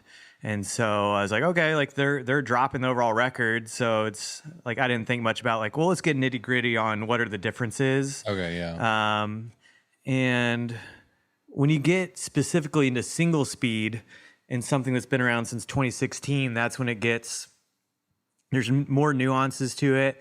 And I started doing more research afterwards, just because after a while, it was like I was pouring my heart and soul into beating this dot. Like that was my sole purpose in life for many days, and I wasn't connecting to the outside world, but I was starting to download. Josh Ibbett does his daily recap on Ultrascape, which I thought was super sick. And like, that's how I learned about a little bit more of like what's happening in the race. So it's like, It felt like a way to connect other racers. Like I get to hear about Sven talking about this over here, and like even the tidbits from Robin, and here's an Instagram story that Dirty Dan shared, is like this really cool way to like, I got to tap into my world a little bit. And then Josh starts talking about like, he's on track for the record. And I'm like, that's cool. Yeah, that's me. That's what I'm doing. And it was like motivating. It's super interesting. That was like my only like you can be in the thing, doing the thing, and listening to like what's happening in your world. It makes me think about how they used to do the call-ins. MTB cast. Exactly. Yeah. And so like, I thought it was cool. It's like it was like a modern version of it. Like Lael was throwing in clips, and like, a lot of the people were. And so several days in a row, it's kind of talking about like, well, Andrew's leading the single speed charge. He's also right there in contention with the record.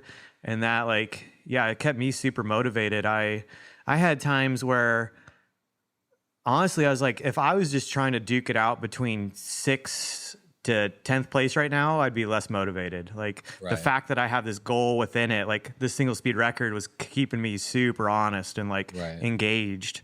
Cause like once you're off the extended podium of top 5, like it's almost like generic. It's like, you got top 10, you got top 20, it's like, no one understands like just how deep someone has to go to be like, hey, no, I actually ended up being 7th place instead of 8th place, or I ended up being 9th instead of 10th or whatever. Like, unless you're in it or you've done it, it's kind of hard to comprehend what that other 9 hours meant or whatever. Yeah. And so, getting laser focused on the dot, and I'm getting closer to the end, and I'm gaining a lead. I had a moment where, so Matthew Lee, who's like the unofficial race director of the Tour Divide, over the last few years, I've talked to him on the phone a ton, through like Doom, like us running through dots together and trying to figure out some problems with Unbound XL, maybe a little bit with the High Country, but definitely with like Unbound XL and Doom, ton of time calling. And if he does listen to this, I don't know if he listens to this stuff or not, but he'll totally agree that half the time it's like an important phone call, and the first 45 minutes we talk about nothing that's important. We're talking about bike packing, and like maybe we're on a tangent about talking about the Tour Divide itself and like his experiences, or like advice, or like we just talk about so much stuff. And like I resonate with Matthew Lee a lot, and I've seen Ride the Divide, and he texted me on day one, and he was one of the only texts I replied to on day one. And he shot me a text and said, fuck, I'm going to pull it up because I don't want to get it wrong. Yeah. But it was something along the lines of like, are you having fun yet? Also, he texts you, you text back. I would. Yeah.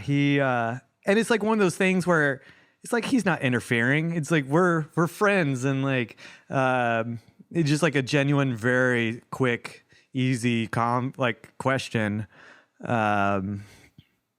Scrolling back, because we ended up actually having a fun bit of talking. So yeah, just having fun yet? ?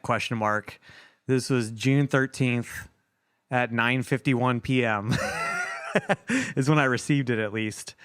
And I hearted it, and I texted back, "This shit is amazing," and then turned my phone back on airplane mode. And then not until the next day I saw, "Welcome to opening day, enjoy!" ! And then #long game. Long game. So I'm riding the route, and like I'm getting more laser focused on the dot and everything. And then I start thinking about differences in the route. And then there's the conversation about, Jay was the first one that even put it on my radar. Jay mentioned, "Oh, it's a shame about the fires in New Mexico." It's like, Robin's killing it right now, and he might get robbed of the record because of the fires. And I'm like, oh shit. Like, so what day was this? That's when I was like getting, you pass through Idaho for just a little bit. Yeah. Maybe like day 4 or 5. Okay. Awesome moment with Jay, like been able to talk to Jay some over the years. And, he was there at the end of this kind of gross section of weird double track that's sandy and super slow. Like, you eventually get by the river and it's beautiful, but like you're going so slow for so long. You're like, surely this isn't going to be the next 12 miles is exactly this. And then what do you know? It's 12 miles of like, I can't sit down in the saddle. I have to like be standing up basically. And I'm going like 8 miles an hour and super frustrated. Yeah. But yeah, we're just like talking about all kinds of stuff. And he mentions the fires, and I'm like, damn, that sounds like that affects my ride too. And I'm also chasing a record. Yeah. And like in that moment, I was like, don't think too much of it. Like, cause like what you don't want to be is like, oh man, I can't get the record now. I don't even want to try. Like, it's like, I've been enjoying trying hard. I've tried hard up to this point. It's still a race. It's like, at the end of the day, it's still a race. This year is relevant. You're living in this year. Like, this is the moment. And so I didn't think much of it. I was like, oh, maybe it won't even be a thing. And as we got closer, Matthew texted a little bit more, and I want to find where it says, he ended up just texting the reroute. He said, "I sent scouts in there yesterday. Trail looks great. I provided the pics to the Forest Service, and they're still saying hard no and citing flooding as the reason now. I'm going to keep trying to make it happen though." So it's like, he was hoping I could go through the normal route, right, not do the reroute. He's like, and like for really everybody, but it's just like the first few people Like if you're top 10, top 15, like you're just the people getting there first. And so it's more case by case. It's like, hey, maybe this will get lifted and everybody else gets to ride through it. Right. And he knew at that point I was like pretty invested in trying to get the record, the FKT. And that's when he sent me that, and I had a moment. I was like, did Plesko year do Coco claims or the CDT sections? And he just said, nope. And then so I started kind of like thinking about it more, and it's just like lack of research on the front end. It's, but yeah, you like kind of ask people questions or you think about it more, and then you realize, okay, this route has shifted. Even on bikepacking.com, they mentioned some changes for this year specifically. And so the specific changes for this year was right before Steamboat Springs, instead of going up Sand Mountain, you do 10 miles more of off-road riding essentially to bypass what's like 15 miles of pavement down into Steamboat Springs. And one of the reasons for it, or the reason for it, was in 2010, a motorist, which I wrote down his name because I didn't want to just like gloss over that like it was nothing. There's a motorist. This is Dave Blumenthal. He was killed. He was hit and killed by motorists in 2010 on that section. But his 2025, they decided it was the year, hey, let's do a reroute here. And so they do a reroute, which added 10 miles. So I was like, in my head, I'm like, oh, this is 10 miles longer already. And this is off-road riding as well. Like, this isn't easy. And then I saw Dan in a moment. He's like, dude, that reroute was hard, man. He's like, we used to cruise over the mountain, and then there's this awesome resupply before Steamboat. And I was like, oh, okay, so that wasn't like a slouch reroute. Right. We did more distance, and it was not easy. It's like, okay. But even rewinding back, I was like, Coco Claims. Oh, yeah, Coco Claims is kind of like a newer thing.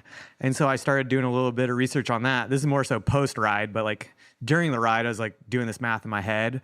And what was said is it adds upwards of 4 extra hours, the way they go up into this gnarly hike bike. Like anyone that's done it, you just go through boulder fields, and some people bring shoes just to like throw away or mail off afterwards of like Coco Claims basically by the time they get to the border.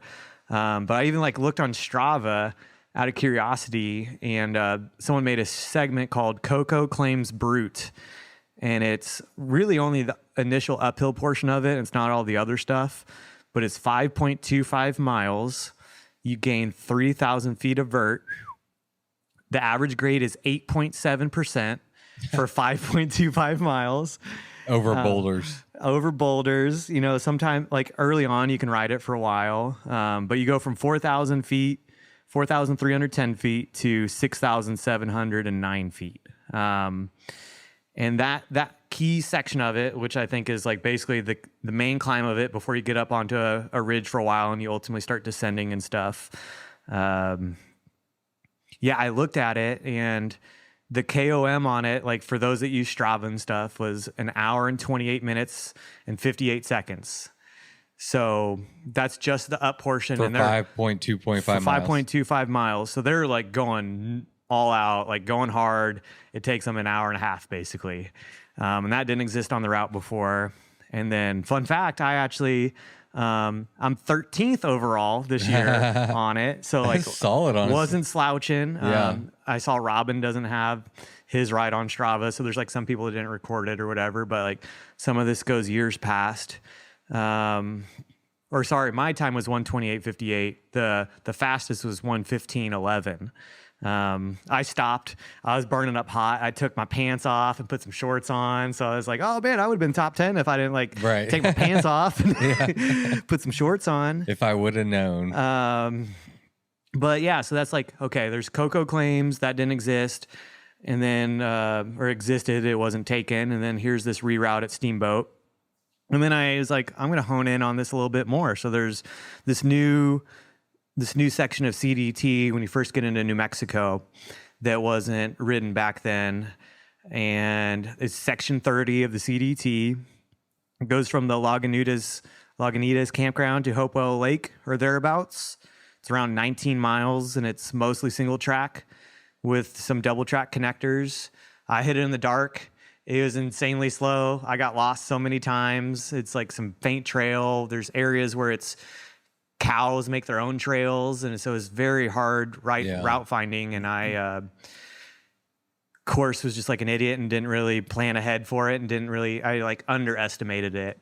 And I was on it for hours, and I ran out of food and water. Like I had a little bit of food left, but I was like, I need to save one thing to eat for dinner when I eventually stop, and I need to have one thing for breakfast when I wake up, because my metabolism is going to be firing off in the morning. So like I need something to end the day with to try to recuperate a little bit. So I had a honey stinger for dinner after it, and I had a Pop-Tarts for breakfast. Welcome to the Tour Divide. And then leaving Silver City. So routes are basically the same for a long time.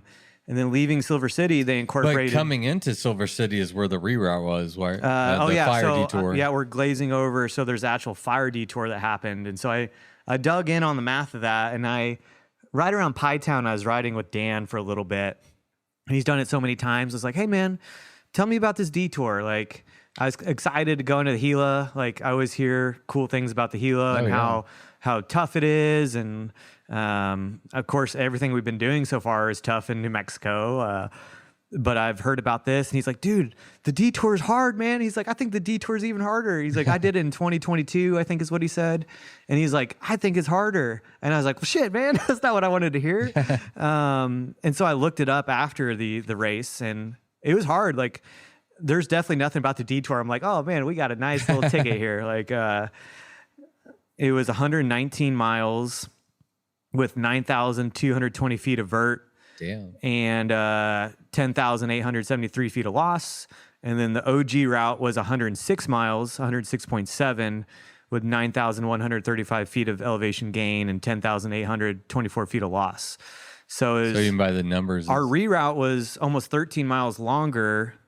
Now, granted, it didn't include 6 miles of CDT that existed on the original. So we could like call it a wash. Maybe it's like, okay, all said and done, the detour is like basically a wash. Yeah. It's not like really advantageous one way or another. So I took those notes down, and then at the very end, it's leaving Silver City. This year we had to do some single track, like 1.5 miles, 2 miles of single track, which I hit in the dark, and I got lost a few times.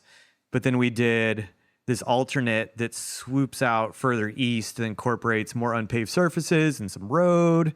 And like, I was like, oh, curious. Cause you're talking about checking track leaders. As I'm like getting to Silver City, I'm really, really focusing in. I'm like, holy shit, dude, this is like the home stretch. And like, he's still in the Gila and I'm pulling into Silver City. I'm like, this is looking good. I'm like, I was so stoked, but I kept doing the math. I was like, okay, I'm finishing tomorrow or later today is like around 11 or midnight or whatever. It's like he finishes 8 hours into what's considered day 15, and I have X number of miles left, and that average seems high. I'm like, I don't think I can do that. And it's like, what is it? A bunch of downhill that I'm not expecting? Like, so I was like, well, I'm not gonna think about it too much now. Like, I'm ahead of his dot.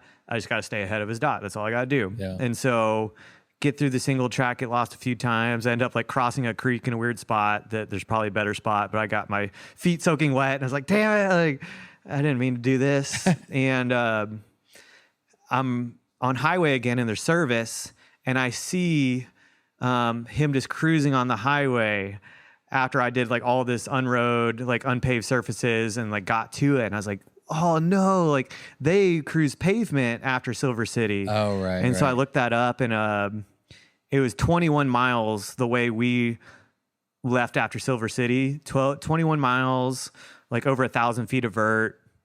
And theirs to reconnect to where we rejoin was 10 miles of all pavement. So 11 miles shorter, plus it was all pavement, and it was a little under 1,000 feet of vert. So like, okay, well that makes a big difference. And so he closed the gap in that zone, like after Silver City, and then the routes stay the same for a while. So he's closing the gap, and then I'm at this resupply. I missed Silver City. The way you come in from the Gila, you actually go by this 24/7 gas station, but the way we came in from the detour, it's like 2.5 miles off route. And I was like, I'm not going to go 2.5 miles one way for this resupply. I'm just going to run it out, whatever. And like, so that's why you're thirsty. I didn't want to add 5 miles to the route. I was like, this is go time. I'm trying to. Chris didn't add 5 miles to his route. So I was like, I'm not doing that. It just doesn't make sense. And the Denny's was the other option. I'm like, Denny's is going to be slow as hell. Like, even if there's nobody there, that's not a fast resupply. And so, I pull up the track leaders and I'm like, oh, no, I didn't know about the fact that they only did pavement after Silver City in this section. So then I'm like, the math is adding up more. I'm like, that's when I had the moment. I'm like, I don't even think this is possible at this point. And then I get to the one more resupply and I'm there and I'm like not rushing anything. I'm like collected. I'm like doing my thing. And that's when I'm looking at the math some more and I look at the distance plus the CDT at the end. I was like, I'm not going to beat him. I was like, I can go all out from here to the finish, like absolutely murder myself. And I still am going to lose to him. So it was like this weird moment at my final resupply where I was like, I lost it. And it was like, I was still ahead of his dot at that time, which was like the hardest part. It was like, I'm at this resupply. I'm ahead of him. So you knew and before. I'm like accepting defeat. And I was like, okay, I'm also not going to catch Dirty Dan. And Benjamin's just far enough behind me where I'm like, I need to stay efficient, but I'm not going to lose a place unless I just like really stop a lot. And so at the resupply, I like kind of take my time and, actually, I've been needing to buy a belt for the longest time because my shorts were just falling off my ass. And I bought like a $12 belt. And I was like, hey, man, my shorts are going to be right where I want them to be for the home stretch. Yeah. And if I don't have anything else, I got a belt. I was about to leave. And I was like, you know what? I should probably just take a shit too. I was like, I'll take a shit. So I go in there. And of course, there's only one toilet and there's a guy sitting there. And I'm like, you know what? It's fine. It's fine. I'll wait. So I'm waiting and waiting and waiting. And I'm like, oh my God. And then finally he's about to leave and it's not flushing. He tries flushing. And then oh my God. I'm like, I think this dude just clogged it up. And he comes out of the restroom and I'm like, hey man, is that clogged right now? And he's like, yeah. I was like, dude, you got to unclog that. Like that's you. And so he tries for a little bit and it's not working. And he's like, I don't know, tell you, man, I'm not gonna keep trying. I was like, shit. I was like, damn it. Shit, literally. And, it wasn't refilling with water because they're on a septic, which I later learned. And then I really had to go at that point. So I took a shit on top of his shit and I felt so bad. And I couldn't do anything about it. And I went to the front and they knew me at this point because I was in and out a few times. And I was like, I'm so sorry to tell you. Your toilet, it's not refilling with water very well. They're like, we know. They're like, yeah. Not the first they're like, time. hey, thank you for telling us and letting us know. And I was like, thank you guys so much. I'm so sorry. And then I rolled out. And in that moment, I think that's when like Plesko's dot was catching up to me. And I was like, okay, here's like the next stretch to Hashida. And like, he had a little bit of harder gearing and like, things being at different times. So it was like updated 9 minutes ago, updated me 3 minutes ago. And it's like, well, they look close, but that was 9 minutes ago. This is 3 minutes ago. Where are they really at? And long story short, it's like we show up to Hashida theoretically at the same time. Okay. And that's when I had to turn right and go towards the CDT. And that's when he turned left and rode pavement to the finish. Oh. And I was just like, man, to like ride for 15 days and some change. And it like comes down to this moment where like I literally don't have a fighting chance. It was like at that point I had already accepted it. Like I knew that's what was about to happen. And I even had like one friend text me. They're like, it's the last 10% where you got to dig the deepest. And like, I just like, hey, I'm at peace. Like, I really appreciate it. There's so many people I hadn't replied to, but like that one just came in recently and it was like, I'm at peace. And I think I just needed to type it out. I was like, I'm at peace. I had a hell of a ride. He had a hell of a ride also, and it was a different ride from mine. And it's like, I just have to accept that. And the CDT ended up being hard. It was like, it was work. And like, you're in the sun and it's hot. And I think the notes I have for that is, so it's section 2 of the CDT. It's from Highway 9 to Highway 81 or vice versa. It's 16.5 miles. with a lot of single track and then some double track and unpaved roads. And I even looked at like an older comment from like a year prior or whatever of someone saying like their notes about it. And they're like, last few miles, there wasn't really a visible path, just signposts barely within sight and a sea of cacti and other pointy plants in between. Yeah. I remember I talked to Ustinis about his Tour Divide, his FKT. Yeah. He had a difficult time navigating in that section of the CDT. And so it's like even the stuff you could see, it's like, it's just super slow going terrain. And you're like, you're working hard. And so it's like, I definitely let off the gas a little bit. And then in the last 30 miles of pavement, I was so tired that I had to take a nap. I took like a 3 or 4 minute nap. Oh, yeah. And then after that, I was fighting so hard to stay awake that I was like fidgeting with anything I could on the bike.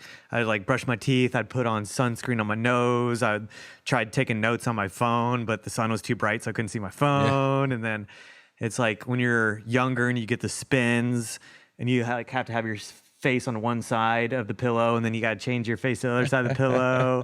I was like doing that to try to stay awake, and it was so hard. I was like so gone, and to be like 3 hours and some change behind. And there's some people that are just like in Josh's podcast, he's like, oh, it looks like Andrew drifted off there at the end, like gave the record a real good fight. But it's like when you look back, you're like, how hard I worked to like gain the lead on that dot was like, there's so much extra that I did to gain that lead. And then it all came down to like, basically at Hashida, like all the extra hours and work I put in, we were evenly matched at that point. And then at that point I had no chance. And so it was just like, it was pretty heartbreaking. And just like knowing the way the Tour Divide runs and everything, I was just like, this is going to just be like one of those things where like, I'm so proud of what I did in top 10. And it was like overall a phenomenal run, but I just know like I got so obsessed with that dot for a while. And like, even when my call-ins to Josh Ibbett, I was like, man, I'm getting stoked chasing this dot. Like, this is all that I care about right now. And then friends cheering me on. And then it's just like this anticlimactic where it's just like, you just got like passed like it was nothing at the very end. It was tough. It was really tough. So, I mean, just to put the numbers out there, Chris Plesko, 2016, 15 days, 8 hours, 4 minutes. Andrew Onermaa, 2025, 15 days, 11 hours, and 15 minutes, you said. Yeah. How do we calculate in and factor in the extra sections? Well, there's the one hard part of like, well, one argument's like, well, you didn't do the Gila section. Like, even though that reroute was longer, it's like, well, you didn't do that. So there's like that argument, which is like, okay, that's potentially understandable. But then it's like, well, we didn't do this one key section, but then they also didn't do these other like 3 sections. It's like, well, how does that get factored in? It's like, it's because it's after the fact. And so with the men's record and the women's record, part of it is the level of competition has gotten so high that they've truly just obliterated the record so hard that it didn't matter to dive into the nuances. Right. And now we're just now getting into, well, this record was super close and no one's like willing to have the conversation about the nuances. And then even Matthew Lee mentioned, he was like, well, Singlespeed is a bit of a different discussion because it's like some of these records we're talking about, they've already been broken and now like the routes are the same. It's like if we're talking about everything else is the same except for the fire detour, that's a different story than like, well, the fire detour is different, but also you did multiple sections of CDT, Coco claims, that kind of stuff. So there's one text is like afterwards, I mentioned something to Matthew. I was like, man, what did I say? I think I just said something about like, thanks for sending the reroute. And then I said like, girlfriend picked me up at the border, trying to process it all. What a wild ride. I I said, definitely a heartbreaker seeing myself ahead of Plesko, then seeing his dot take highway out of Silver City and continuing on it to the end. And he mentioned,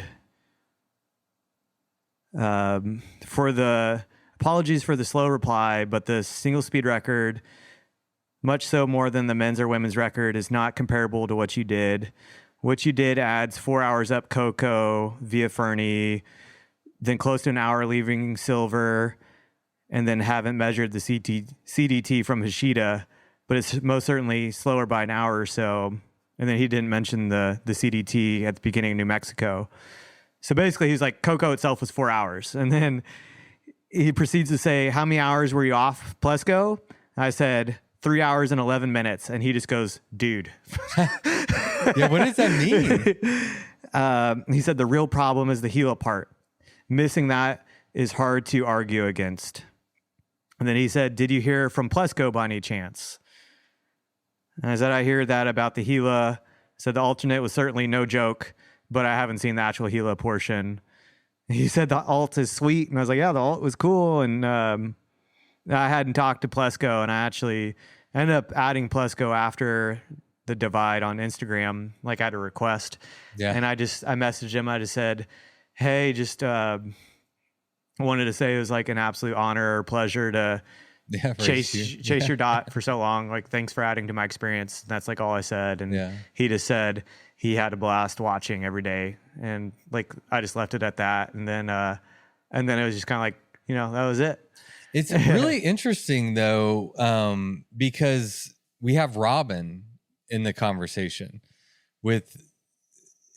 that's kind of the interesting ambiguity about bike pack racing, and especially Tour Divide, with who's calling the shots and who's saying what's a record and what isn't a record. But it seems like the community of bike packing has said that Robin's race is the FKT, but he took the detour. Yeah. But like in your case, Matthew Lee was saying that's the ultimate factor that caused it not to be an FKT. Was like the detour, like kind of pushing everything else aside. I wonder what he thinks about all the extra Robbins. distance. And I think it'd be that Robbins was like not an official record because he didn't do the official route. Yeah. It was like, if he did, like, as far as all the CDT stuff, it's like Eustace did that also. So it's not like he did a harder course. Yeah. He wasn't battling a record that's been standing for like almost a decade. He was battling a record that was recent. And so it's almost like shifting back and talking about, well, what's the reference of the current record? And so that's kind of like been the only other thing where like I won the single speed category. It was amazing. I completed the route. It was amazing. It was like the most fulfilling thing I've ever done in my life. Like nothing can take away from the experience. I just like truly am so grateful for it. And it's still hard to even fathom what happened out there. And it's going to take me so much time to like unpack all of it. And I got the top 10 and it was like second American, and that was all so sick. Such a great performance. But it was like the one thing that I ended up getting most laser focused on during the whole race was the part that just kind of like gets swept under the rug or like kind of like pushed off. It was like bikepacking.com put out their article really quickly. It was like, congrats to single speed winner and the second fastest we've ever seen on a single speed on the route. And you wanted to like have a moment to be like, well, hey, like, dude, let's talk about it for a second. What about like all this other stuff that I did that wasn't on that record year? So I don't know. I'm like thankful for you for like talking about it. So like some more people that might not even be aware of the differences, they'll be like, oh, okay, well, cool. Sure, someone else's name's on it, but like a little bit extra, like tip of the hat to Andrew for like that year. Like that sounds like that was even harder than what I thought it was. You know, like he actually did pretty good, and I'll nod and tip my cap at the same time. He didn't drift off at the end. You know, that was like, I slept for 2 hours last night, so like my final push was a little bit outside of Pie Town, all the way to the finish, and I slept in a culvert before Silver City for 2 hours, and that was like my final push was. from 5 a.m. in the morning to what time did I finish? Like 6 p.m. the next day. Yeah. Yeah. So that was like 36 hour, 37 hour push with 2 hours of sleep to finish it off. Yeah. And I had and one shit on top of a shit. Yeah, that was slow. And then I had a few naps because it was you're kind of falling apart by the end. Like I was pretty good with my sleep overall, but that deep in and it being so hot, and yeah, I probably had 4 naps in the final 36 hours, 37 hours. Like here's a 15-minute nap here. Here's a 3-minute nap here. I think there's only one where I made it to my alarm that was set for like 20 minutes and then like maybe a 6-minute nap. So a few of those, but like I went hard all the way to the end. And the only spot where I let off a little bit was kind of after the resupply, and I didn't throw a pity party for myself because I'm like, that's really lame to like all of a sudden go really slow after that. Like Right. it's like I'm gonna still Finish strong. I'm gonna be efficient and like I'm gonna work, but I'm not gonna do that like 110% where I'm just absolutely collapsing at the finish line and can't like see straight. It was just like because I still wouldn't be there like even if I did that. Right.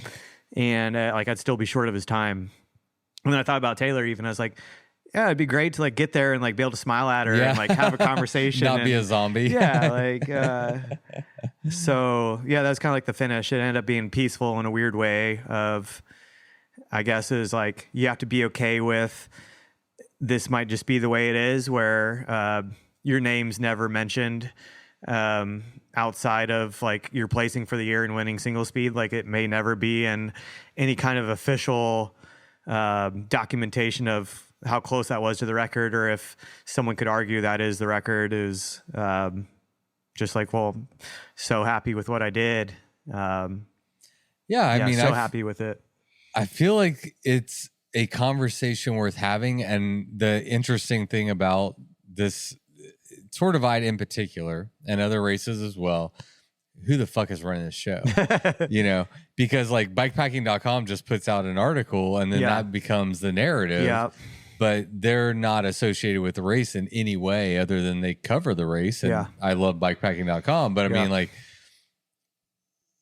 there's a lot of nuance, and I think that it's valid to have conversations surrounding that. And I like Chris Plesko a lot.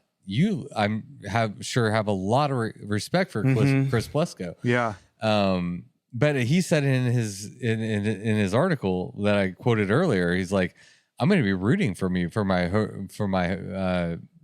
computer screen, right? Like, but it's interesting. It's a conversation worth having, and I'm not sure who's the right person to have that conversation, but it's fair and valid to have that conversation. You rode a harder version of the route with a detour that was either equal to, maybe harder than the original route. Yeah. And how does that shake out? Yeah. And then it leads to the larger question of FKTs in general, especially on Tour Divide, and should they exist? I know that's a conversation I hear periodically, and maybe we just look at each year. It's like because every year is going to be a little bit different. Yeah. Weather's a big factor. Reroutes are very common, and the route has changed. Yeah. So how are we? Yeah. And that's what it ultimately comes down to is, if when I look back at Tour Divide 2025, for one, I get to see my name was on the start list. I'm like, how cool is that? I was there. I showed up. Forever on track. And then, it was like, I had a hell of a ride out there, and I'm super proud of my performance. So like, no matter what, I was going to look back and be like, Tour Divide 2025, people saw what happened. Like, and you had to have your name in the top 10 for the race flow when you go over to that. Or if you just like pull it up, it's my name's the last name you see before you have to start scrolling through the finishers. And you're like, hell yeah. Like you don't have to scroll to see my name. Yeah, it's there. Especially with it being single speed too. It's like, it makes me really proud of, I know how hard I had to work to be efficient enough to be up there with those people.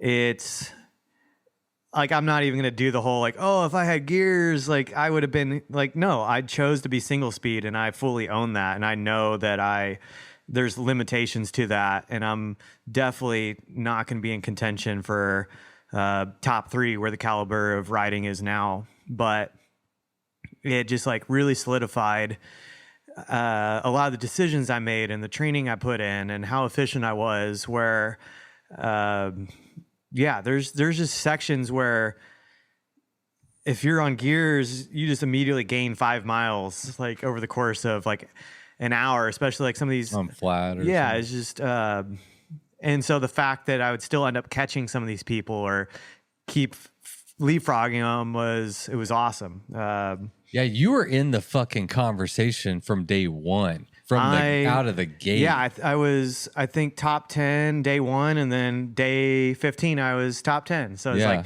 day 1 I was like, hey, I loved watching that too. Natalie, my girlfriend, I was watching her dot obsessively when I could, and I was like, he's 15, he's 14, he's 12, he's in the fucking top 10. You were fucking advanced, and like unfortunately, like Jacob had to bail out, and Lael had to bail out, and but that's the way it goes. It doesn't always. Yeah, that was early on. That was something else I was really excited about, was doing some leapfrogging with Lael, doing some riding with Lael, and I was like, hey, Lael is like internationally known for being like a badass ultra cyclist, like. Man, woman, doesn't matter who you are, she has like respect across the world for being like one of the best ultra cyclists in the world. For sure. And I was like, I'm right here with her. I know. Oh, here we are. I'm ahead of her again. And so that was like a cool thing before I started thinking too much about the Plesko dot. I was like, it was like some of the names. I mean, I was second American, so it's like some of these names I just don't recognize. I'm like, I hear about them every once in a while. Obviously, they're like a heavy hitter. But like Lael is like one of those names where like this is known. Like it was funny. There's multiple times where like we rode through Fernie, downtown Fernie. I did my combo McDonald's gas station stop. I think Lael did maybe just the McDonald's, but we ended up leaving Fernie to continue on at basically the same time. We both got stuck at a train. Train was coming through, but right before that, people were out cheering her on and had signs and stuff. And so they're like, well, yeah. And then I'm just like this guy right behind her. They're like, oh, yeah, dude. You too. Whoever you are. And then it happened again the next day in Whitefish. It was like close to sunset. And there's like all these people out. And I ended up pulling ahead of her. And you could tell they're all like waiting for Lael, and like I start coming through and they're like, oh, hey, yeah, good job, dude. And they hide their Lael signs. Yeah, they have like Lael signs and stuff. And I was like, it didn't upset me at all, but I just kind of like thought it was funny. I was like, okay, like if I'm here and people have signs for someone else like right by me, I'm doing pretty good. I use that as a marker. I think most people who know anything are like hearting Lael's dot on, they're like, that's one you heart, and you are riding with or around her a lot. I'm like, if I can pull ahead of Lael or be around Lael on a single speed, then like I feel pretty good about like the game I'm playing right now. You feel fucking great about that. So that was really cool. But yeah, the top 10, basically like being able to sneak into that was sick. Like I think I'm more excited about that than like the single speed win, just because the single speed field isn't super deep. And it was such a fast and competitive year too. It was. To be in the top 10 of this field, exactly on a single speed. Yeah, and the 2016 year ended up being super great conditions. So that was the other thing that was nice. I was like, it's like, well, it's at least like we had comparable conditions too. It wasn't like they got like a super shitty day and then we had great conditions. I will say the basin, I don't want to just like gloss over the basin altogether. The basin day we had was fucked up. I know. I heard wind. You always hear about the basin. Yeah. And it's just like, oh, so many things can happen at the basin. And me and Jesse, last name starts with an S. I forget his last name. We did like the first portion of the basin a little bit. You hit highway for a little bit before you do more. And there's a sign on the side of the highway that's like electronic. And it says, caution, extreme winds today. potential road closures. Oh, God. 1 to 6 p.m. Gusts of winds 60 plus miles an hour. And I'm just like, dude, this is about to be our day. Like, we have 150 miles and there's a sign, like it was 10 a.m. or something like that. Jesus Christ. And I was like, whoa, we got a little bit of time before it's extreme caution. And make hay while the sun shines. There's moments of like this amazing cross tailwind where you're fucking flying. And I was like, this is sick. But then we get to Atlantic City and it's like, oh, we're about to be in it. And there's moments where it's kind of like almost helping you, but not really.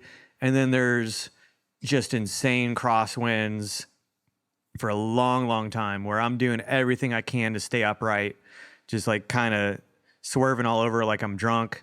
There's one gust as we got up on more of a ridge line where I lose my balance. I put a foot down and then it's blowing so hard for almost a minute straight. I'm just bracing myself. Like if I was just going to fall over otherwise. And just like for a minute, I'm just leaning into the wind. And finally, I'm like, okay, it's died down enough to where I can try to mount my bike again. And then you mount your bike and you're just weaving back and forth. And man, that was just, you finally are about to get out of it. And it was like 22 miles left or something like that. You make another turn and then it's just straight up headwind all the way to Wamsutter.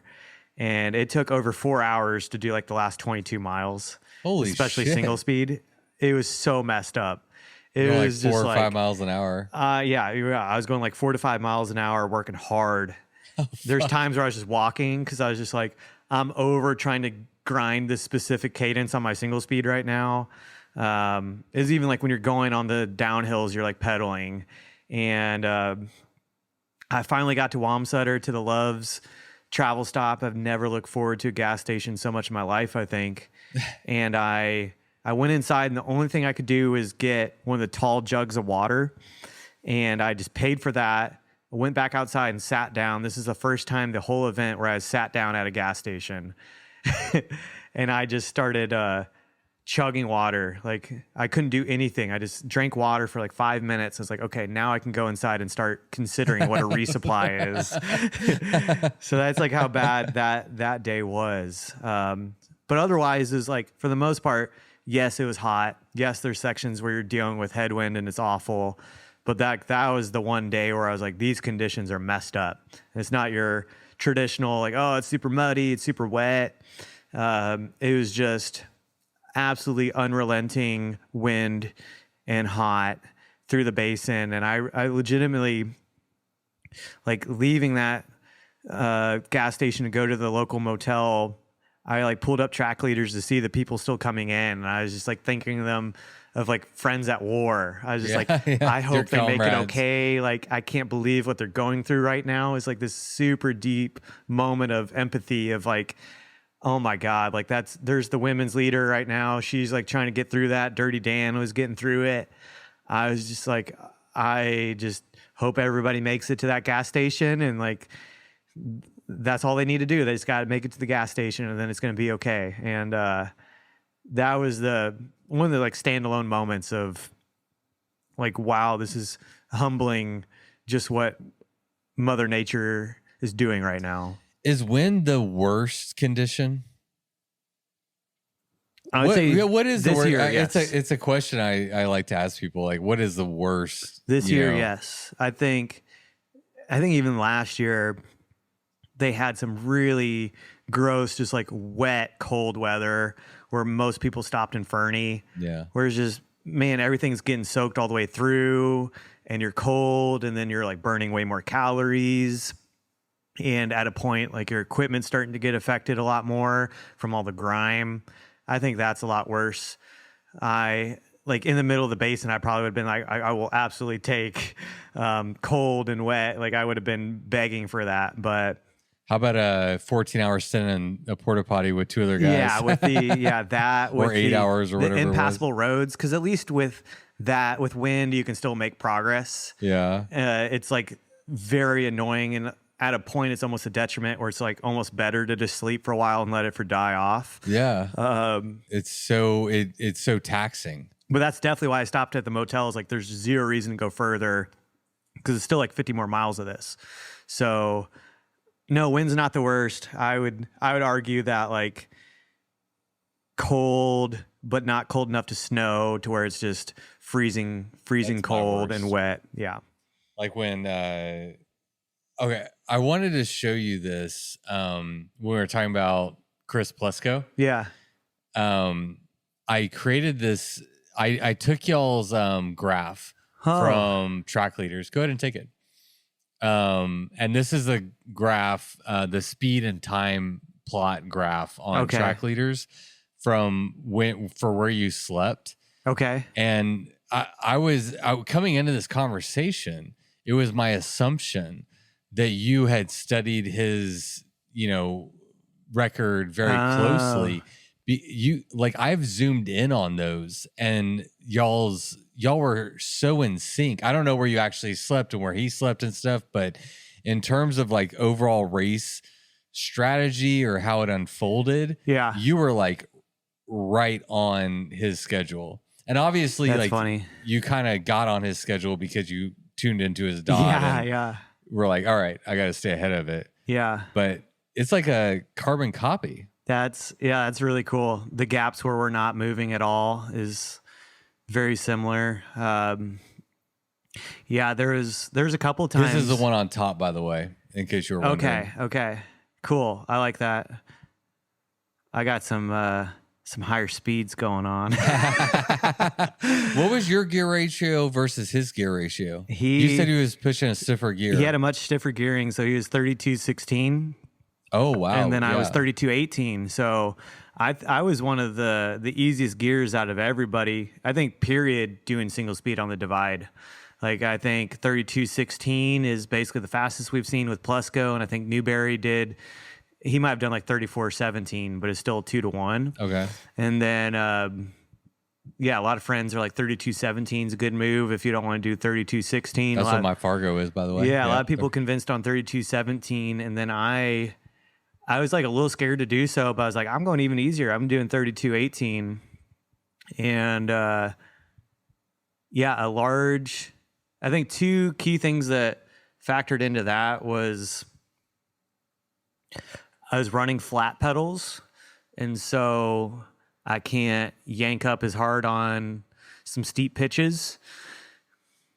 And just from doing a lot of riding in the Ozarks, I just found that like a slightly easier gearing than what people would traditionally think is fast or good. It gave me more of the ability to choose when I wanted to put out power on long climbs. And still, it's like I could hold a higher cadence, which is generally good.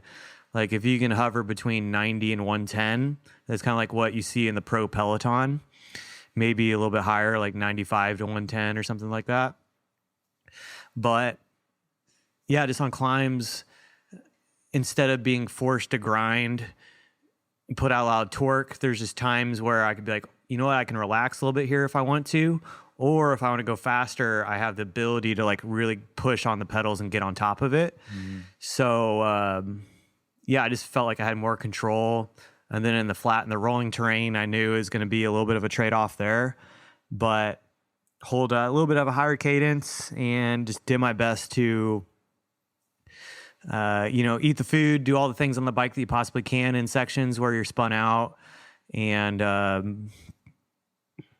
honestly, I was just like, I just need to be efficient too. There's just going to be times where you're going to have to be faster at the gas station as a trade-off or whatever it may be. But I wanted to climb like really well. I love climbing.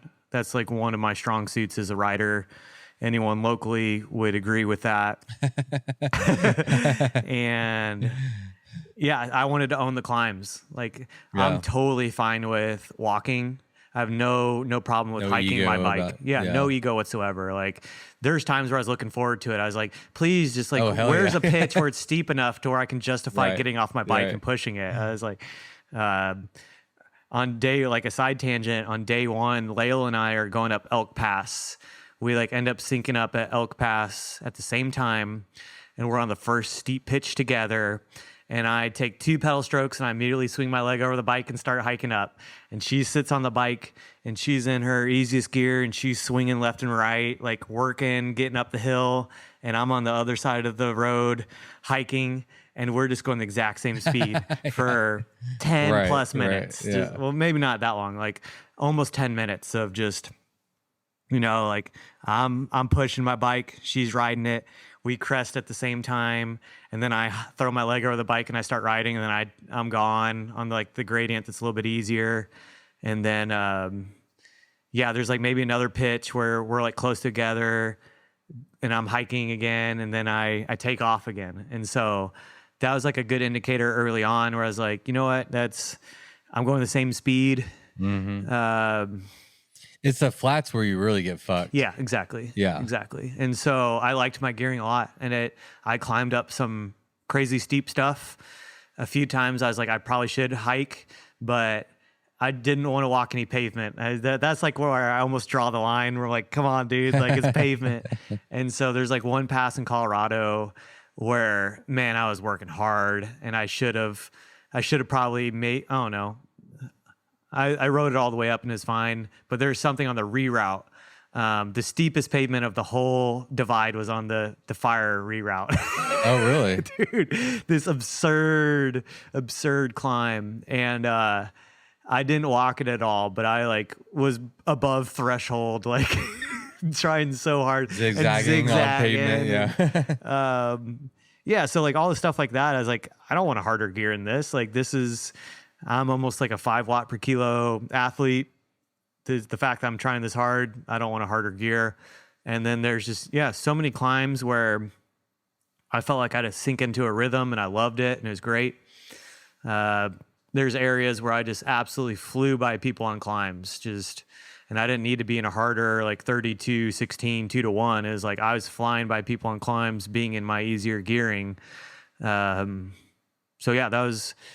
was like a bit of a curveball, and I was second guessing it just because it's one of those outliers where everybody else is like, are you sure? Like, are you sure? Yeah. And then I'm not. You just went with your gut. Yeah. And I went with my gut, and I'm happy with it. We got a lot of questions about gear. Yeah. Okay. So let's talk about your gear. Obviously Singlespeed, 3218. Why? Well, no, you already talked about like why you approached Tour Divide from a Singlespeed standpoint. Rookie year, really, really diving into my own experience out there, and not getting caught up with what the front of the race was doing, and then also the trying to find my cool slice of Tour Divide history. All right, let's get a listener question from Nat Daddy. Okay. I love this. This is such good marketing.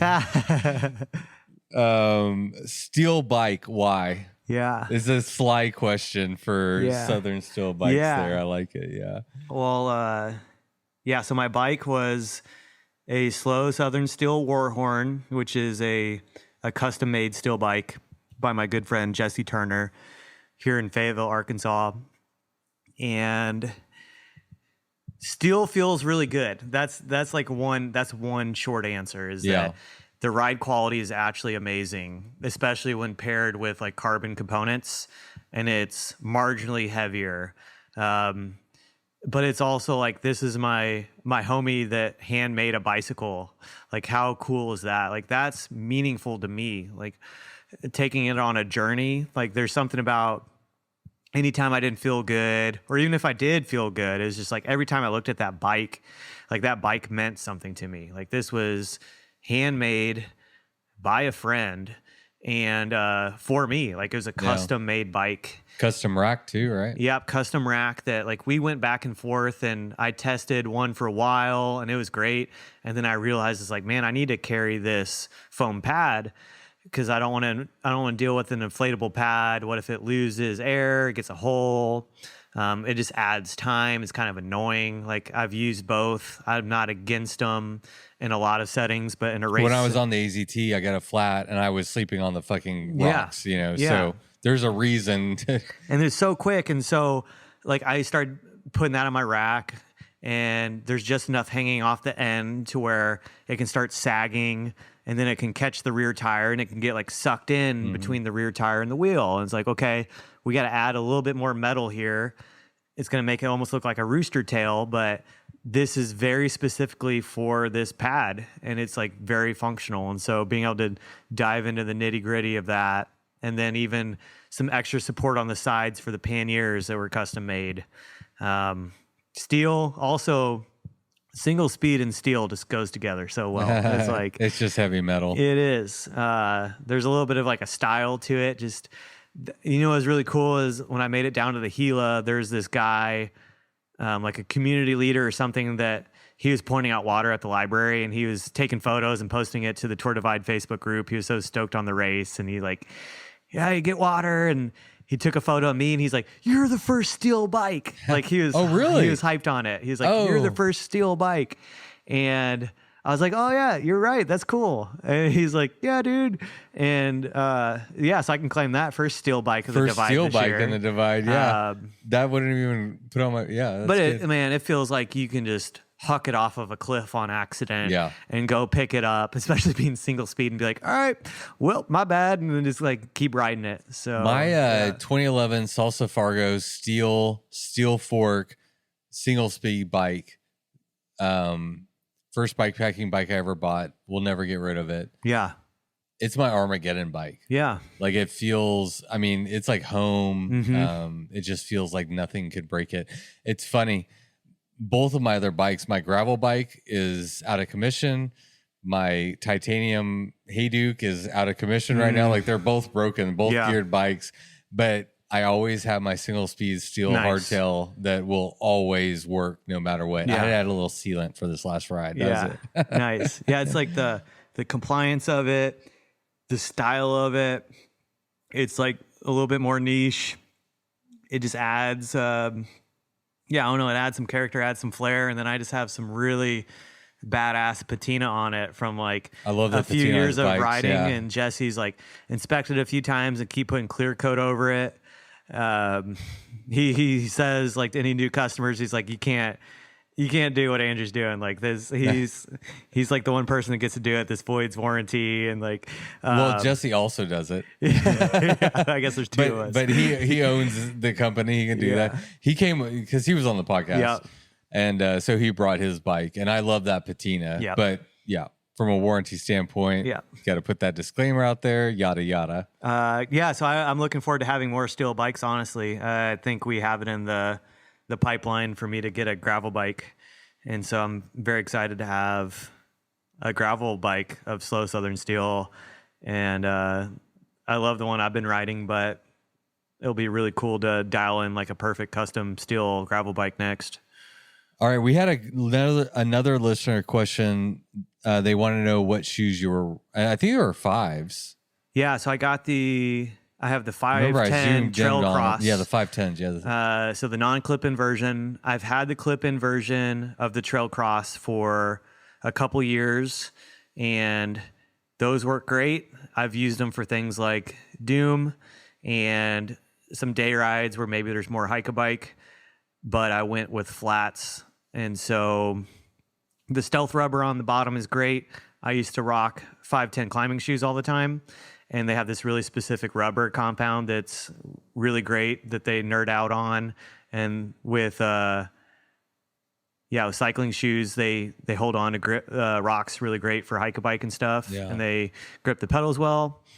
And the reason I went flats in the first place. Perfect. I was going to ask you. Because that probably surprised a lot of people. Is I've been having some really bad heel pain the last not last couple of years, at least the last year. Your Achilles? Not Achilles, really. It's very specific to like my heel, like the bottom of my heel. Oh. Just like excruciating pain, and I don't really deal with it until it's 6 hours or more. And I've tried it even with like less aggressive shoes. So I have some carbon like S-Work shoes where I've been able to get away with, I can do a 24-hour race, or I've even done like a 38-hour race in them. And maybe the heel hurts pretty bad for a while, but then I work through it. But it seems like in the last year on longer rides, it's become worse and even less tolerable. And that was just a big fear going into it. I was like, I'm going to be doing easily 15 plus hours a day. And if my heels are just absolutely like excruciating pain, this is compromising the ride so early. And I kind of ran out of time of trying to see a specialist about it. Like, hey, what's going on? What can I do? So that's something I want to address moving forward. But also, I was already kind of considering it before that with just the efficiency of getting on and off the bike and just the simplicity of I'm walking into a store and I'm just a dude wearing normal shoes. I love that, yeah. If I am changing layers, it's a little bit easier to slide on normal shoes and put them back on. And it's great for hike-a-bike. Hike-a-bike, they were amazing. With single speed, you're going to be hike-a-biking a little bit more. You hop off, you don't have to clip out.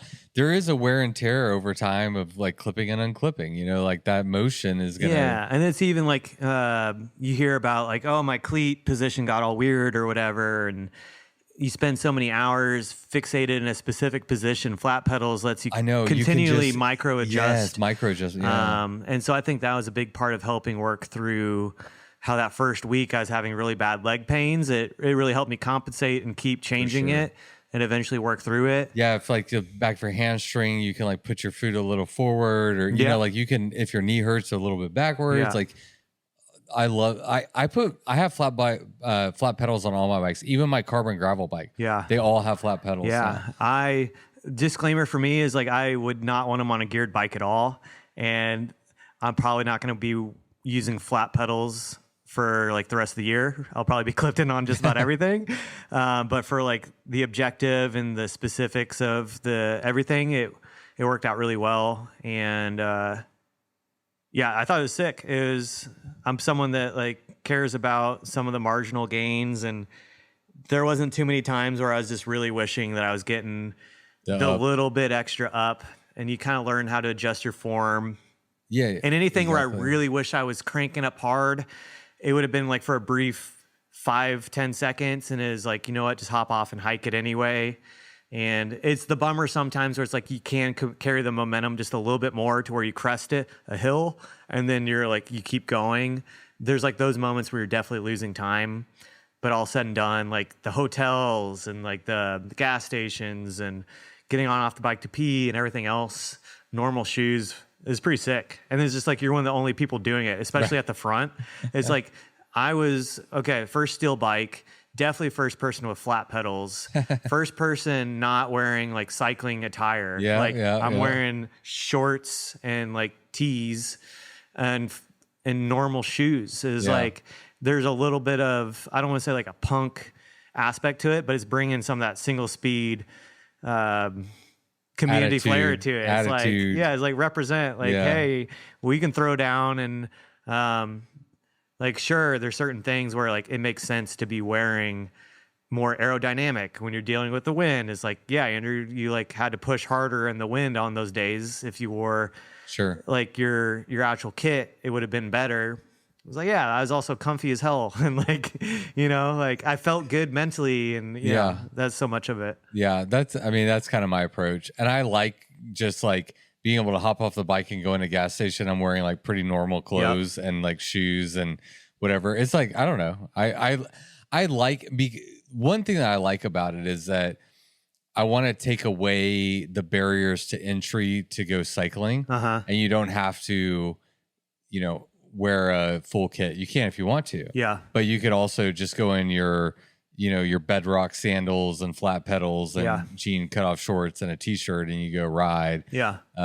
So we have similar approaches. Yeah. I'll say like everything I was wearing was merino wool for the most part. So me too. Ibex clothing. I've been wearing their stuff for the last year and love it. And I wore their UV hoodie way more than I thought I would have. Like that ended up being my staple for the top. Which was interesting because it actually went over your helmet too. I would do that not all the time. I had early on, I sunburnt the shit out of my ears so badly. I totally forgot. And then my lower lip as well. Like my lower lip, I burnt it so badly. It was eating food at times is like almost impossible. It was just like a really stupid oversight early on. It's like, oh, you should have put on some kind of chapstick with UV protection in it or whatever. Yeah. And so the hood, that was part of it. It was like kind of trying to protect my ears after absolutely roasting them. They were like scabbing up and like open wounds. It was like gnarly right out the gate. And then it was also just kind of comfy at times too. I'd have my earbuds tucked in there, and then it like took away from the wind as well, so I could hear my music or podcast or whatever a little bit better. Yep. I'm a big fan of the hoodies. Yeah. The long sleeve hoodies. Pretty crucial. Because you get good sunblock. Yep. From your neck, like everything that you're saying. And it was like a lighter material than the merino wool tech tee I wore. Like I found that it felt even lighter on my body.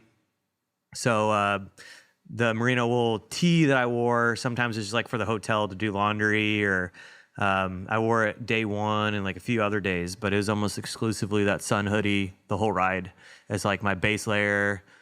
Yeah. We had a question from a listener, not Herschel is the person. Okay.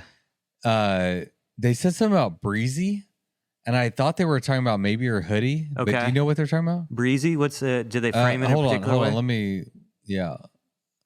I just put breezy on my notes, and I thought you might know. I saw some of the Eddie Clark photos. I'm like, man, that thing was blowing around in the wind like crazy. Not Herschel. Breezed, comma, are they worth it? Breezed. How they spell it? 2 E's? Breezed. Damn. I don't know, unfortunately. Okay. Maybe I don't know either. If you have more context, maybe shoot me a DM on Instagram and I'll try to get back to you. There you go, not Herschel. Let's talk about sleep. Okay. I'm really like, how? Okay, first of all, what was your sleep strategy going into it? Camping, hotels, whatever, how many hours? Yeah. Like, what was your strategy and approach to sleep? Well, as we know, I didn't have the best plan, but sleep was something I thought about. I was like, okay, loose plan is I wanted to move like 16 hours a day or more. And I was like, that should allow me to get 4 hours of sleep a night, ideally. And then maybe 4 hours of just like whatever happens in the day, you know, you're not gonna like be perfect. So of course, resupplies are going to eat some time. You're going to have to use the restroom. Maybe there's mechanicals. It's almost like I was giving myself 8 hours. Is that right? 8 hours? Yeah. 8 hours. 16 and 24, or 16 and 8 and 24. Yeah. Of like flex. And it's like, okay, maybe there's some days where you go longer than 16. Maybe some days where you go shorter, but trying to average around 16. And so sleep, it's like you don't really need to be flirting with sleep deprivation too much with that length, especially early on. I was like, if anything, later on, kind of start cranking the dial up on running out the reserves of what you have left. And so, yeah, I was like thinking around 4 hours or so. Night one ended up being a little bit shorter. Night one ended up being one of my worst nights of sleep. I caught up to Lael. And we're kind of like riding side by side for a little bit. I'm like, I have no clue how far I'm riding tonight. Like, I should probably stop at some point. She's like, yeah, I know. It's like getting colder and like, I'm stoked and I'm not super tired, but I should probably be sleeping soon too. And I was like, in my notes, I got this thing about Butts Cabin, and Butts Cabin is the year Mike Hall set the record. He stopped there night one. I was like, oh, that seems like a good place to stop. Like, why do I need to go further in that? Mike. Like, you know, like, and she's like, yeah, I wonder what it's looking like. And so we get there and there's like 4 or 5 bikes outside of it. I'm like, that doesn't seem good. And like open up the door and there's like, I think 6 people in there and another bike in there. So it's slammed.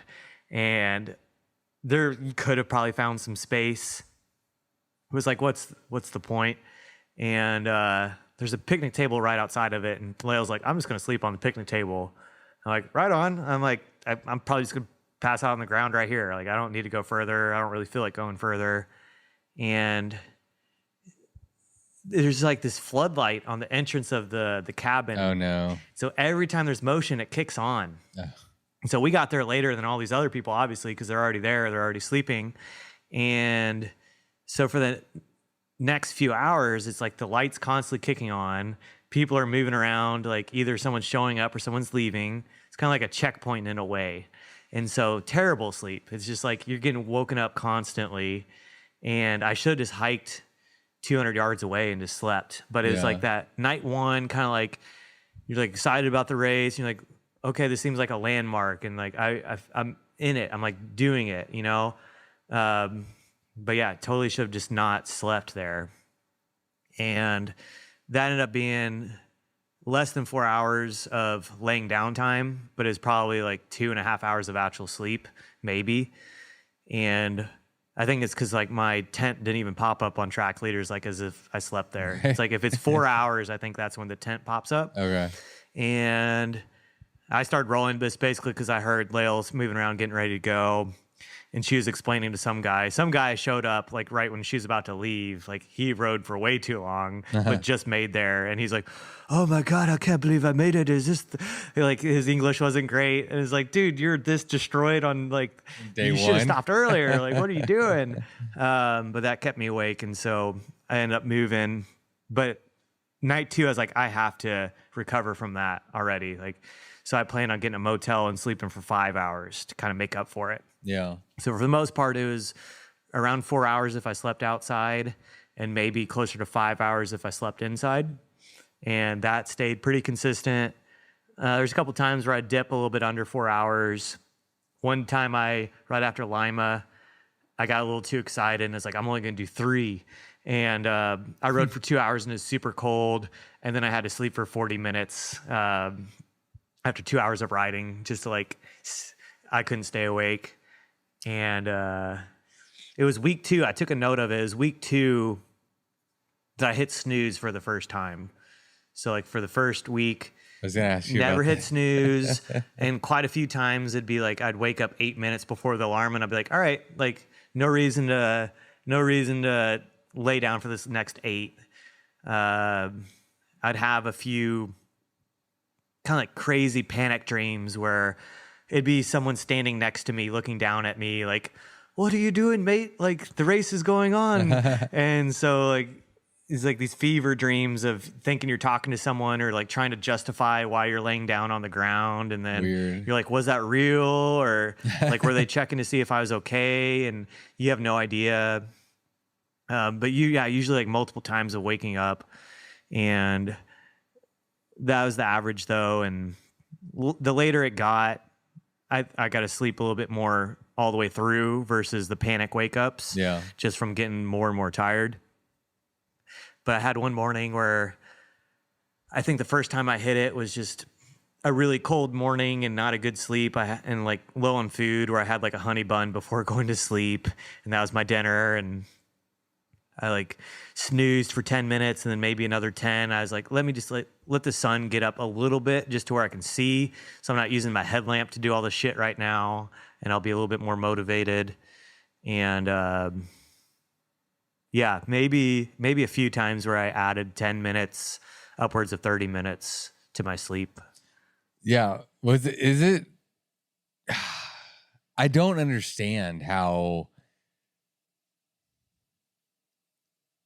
you're not more tempted to hit that snooze button more often. But I think it speaks to how locked in to the race that you were. Yeah, it's just kind of like other people around me are doing this right now.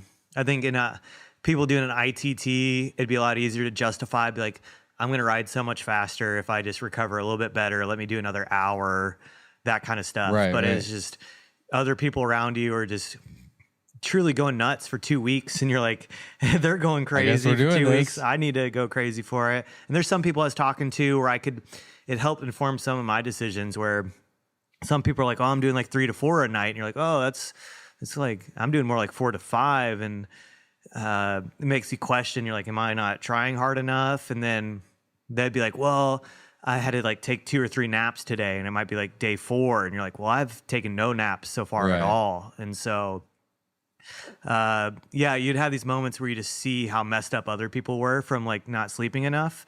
And then, it'd be someone like you never see again.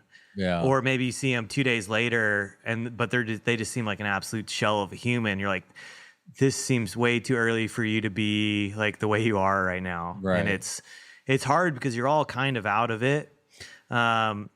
but you just look at certain people, you're like, man, I hope I don't look the way that they're looking right now, you know? So that was the sleep. And with the hotel is, trying to really double down on super quality. It's like, I got the bed. I can like set the temp. A lot of the times it's like, I'm getting my body temp down fast. It's been really, really hot today.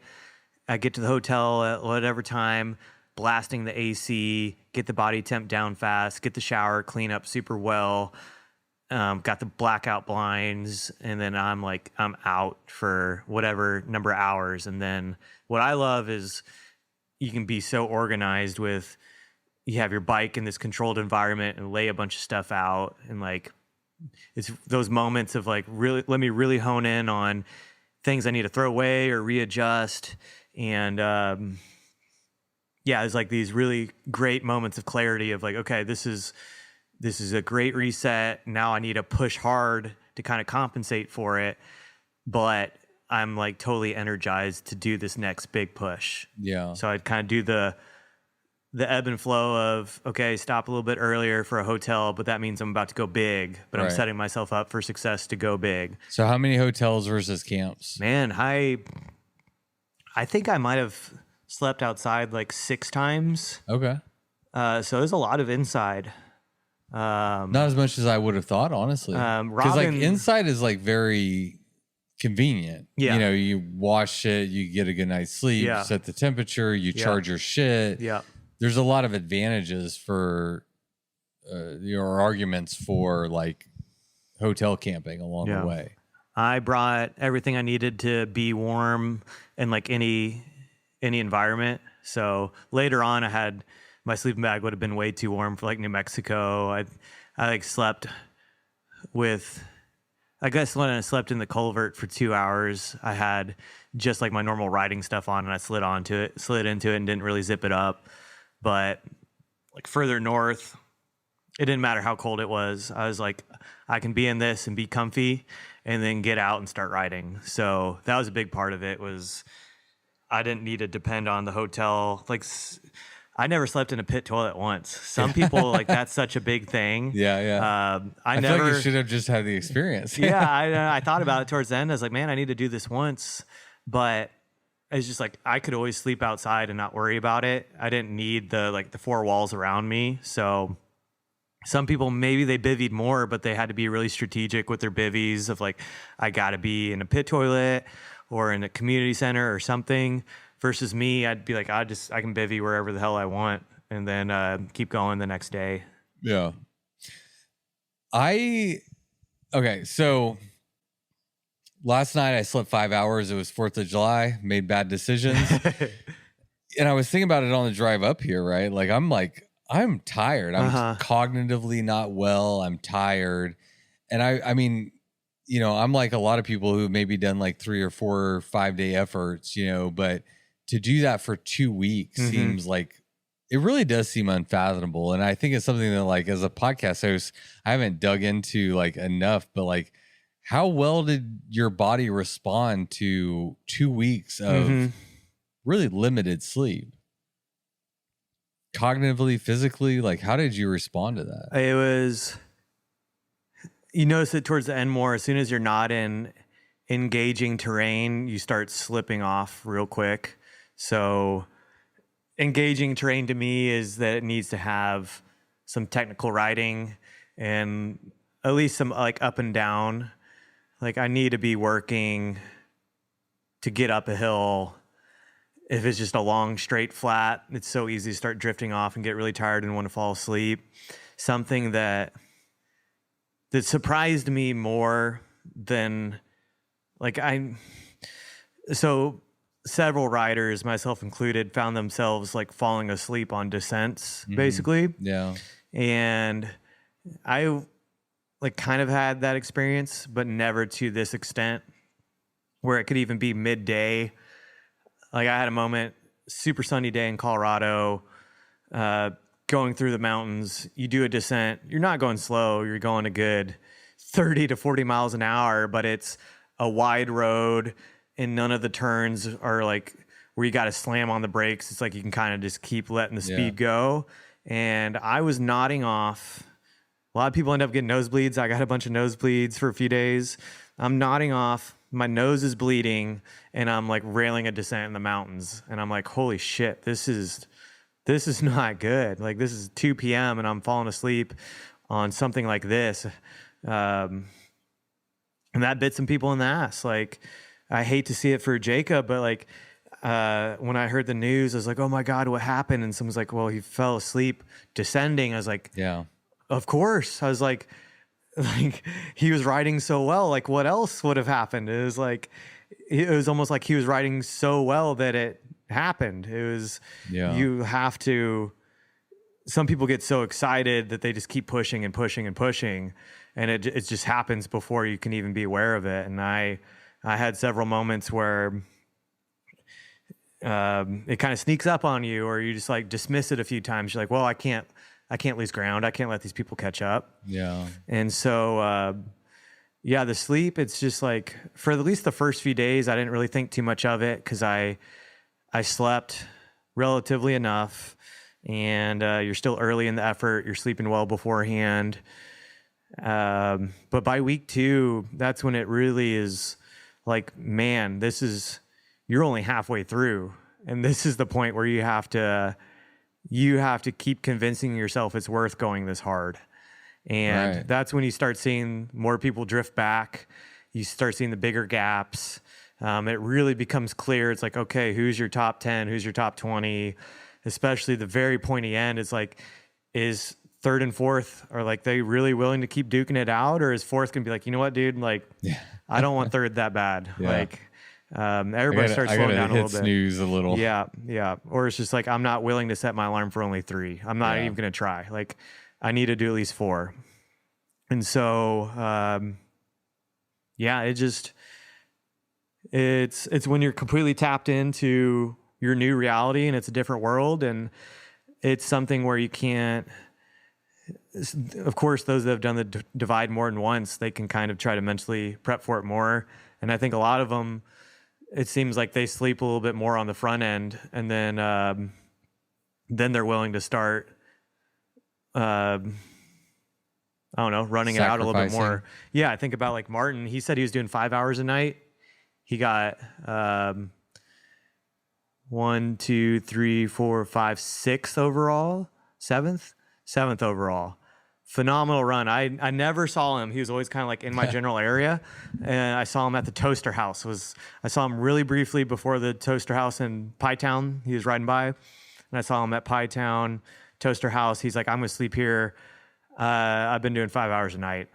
I'm like, damn, that's awesome. I was like, I gotta keep moving. I'm on single speed. He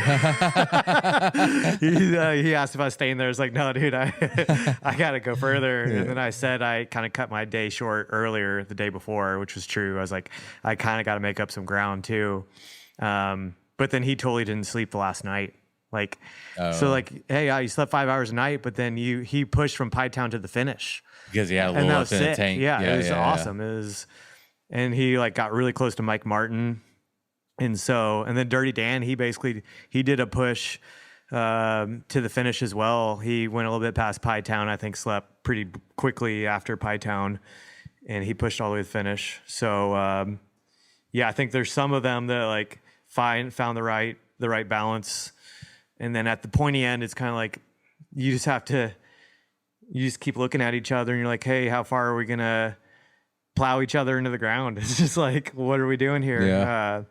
Unless someone's just so much further fit than everybody else, a lot of it really does come down to stoppage time. So, if I was to do it again, I'd probably still be sticking at like right around that 4 hour a night, between 4 and 5, and like definitely not make the mistake I did on night 1. Like, get your real 4 hours on night 1. Right. Some stuff like that. What would you do different if you did it again? I mean, from hearing you tell about it, it sounds like mostly it went pretty well. You're happy with your gear, your flat pedals, your sleep strategy. I loved my setup. I don't want to like just gloss over, I had custom bags as well. So Zach was South City Stitchworks. I had some custom panniers from him I loved the panniers. It's like my first like race effort with panniers, and we really went back and forth dialing in the right setup for that. And the full length top tube bag. Yeah, bags were dialed. I loved his harness system where I could just have my sleep kit in a dry bag, pop it right off. And I basically had my layers in the panniers. Like one side was a little bit more rain gear oriented. The other side was more like layers that I change throughout the day. Like a little bit colder in the morning, I got my down jacket, and in the evening, the gearing was pretty awesome. I went bigger tires than pretty much everybody does. That was another thing I did.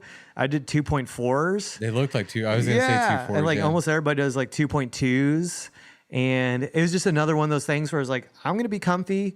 And I also believe that this is not enough of a deciding factor to where I think I'm okay with 2.4. I was like, there's going to be single track and descents that I'm going to be happy with 2.4s. I think that climbing traction is going to be nice in areas to have a little bit more. Yeah. I think the washboards is going to be nice. And so, yeah, I'd throw that in there. I was the fastest person with 2.4 tires. On a steel bike. On a steel bike. Just add enough disclaimers. It's like, oh, wow. Yeah. We need all the asterisks here. Oh, man. I would put an insert in the rear tire. Definitely a little bit of extra weight in the rear. And just some of these descents, you're just ripping a mountain descent. You're ripping thousands of feet at a time, and there's rocks everywhere. And you can try to be all gentle on the bike and choose the perfect line. But sometimes you get kind of tired of finessing and wish you could just kind of point and shoot and plow through a little bit more. And yeah. I got some little dingers where I was like, you wince and you're like, oh man, did that have maybe cracked the rim? And so insert would have been good. I didn't end up having any issues. I've been rocking some session wheels and handlebars for a few years. They have some representation here in Northwest Arkansas, and that's like a reason I got excited on them. And yeah, ended up being fine, but definitely some close calls. And that would have given some peace of mind and just like would have saved some energy and effort. I think Jacob Lose last year got a flat in like the final CDT, and he just rode his insert all the way to the finish because he didn't want to deal with it. So when it's like Sophian finished the Tour Divide, his chain was stretched out beyond belief, and I said Sophian. It was actually oh my God, my brain right now. Did Uba win? Uba. Yeah, okay, yeah. When Uba came into the finish, he was on like barely a rear tire and a stretched out chain. Yeah, I still had tread left too. I did the Continental Dubnatals, so it's like the Race King's always been this really badass tire that has come back around and has become really popular. But it's the 2.4 version of the Race King, and it's it's all the Dubnatal, and they were amazing. I liked them on the single track. They felt quick on the pavement. Obviously, they couldn't have been too slow on the pavement. If I like had a slow gearing, like there's no way my tire could have been so slow tuned, or like I still finished pretty well. So they couldn't have been that slow. Yeah. I think there's a lot to be said about comfort on long rides, like mentally, right? Like if you mentally are like, oh, I'm comfortable, I'm happy. I think that adds. I'll say I ran them higher probably than I wanted to, like a higher pressure. But it was like the right balance of helping to make sure I wasn't dinging the rims. And then also with the paved sections, I wasn't the person that's going to stop and be like, let me add 3 PSI to each tire because it's a long paved section. And then when I get back to road or like gravel, let me take PSI back out. Yeah. There's some people that do that, and it's advantageous if you're willing to do that. I didn't want to deal with it. I didn't adjust my tire pressure once. It was like one less thing I wanted to think about. Yeah. I think I let out a little bit of air once after like a few days. It's like, this feels a little stiff. And I went to the rear and went, and then front, and then that was it. Bye. Like, yeah. What I do, I do this 100% of the time. When I get to that POI, I'm going to, you do your mental checklist, right? I need this, and I'm going to let a few PSI out. And then I like start riding again. I'm like, fuck, I forgot. Yeah. And I do that 100% of the time. And I just never adjust the PSI. Yep. We're at 3 hours and it's 12:30 in the morning. Okay. We can. Is there anything? I have a closing thing, but like, was there anything that you personally wanted to address? Yeah.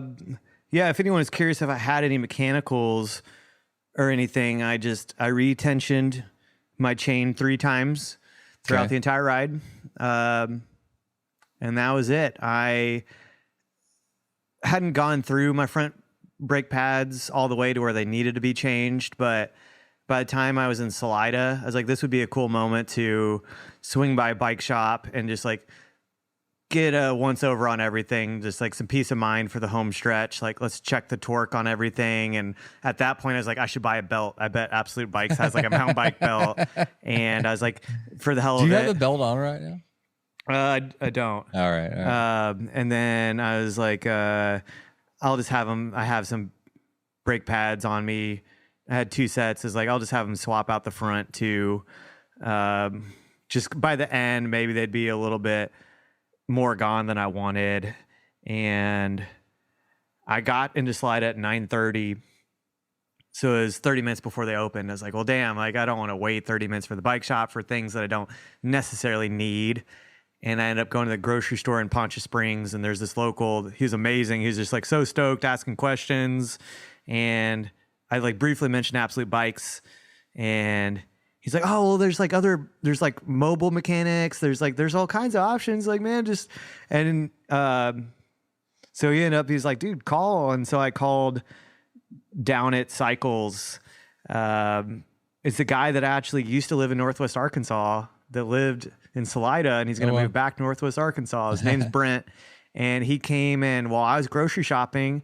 I was like, hey man, if you can just check the torque on everything and swap out these brake pads, that'd be amazing. Like, I'm going to grocery shop and that saves me time for swapping out my brake pads. Plus I don't have a torque wrench on me. Like, that's kind of what I wanted, was just the peace of mind. And it turns out my headset had come a little bit loose. Oh, right. And he tightened it back to spec. And then even the faceplate on my stem had come a little loose, and he torqued that back to spec.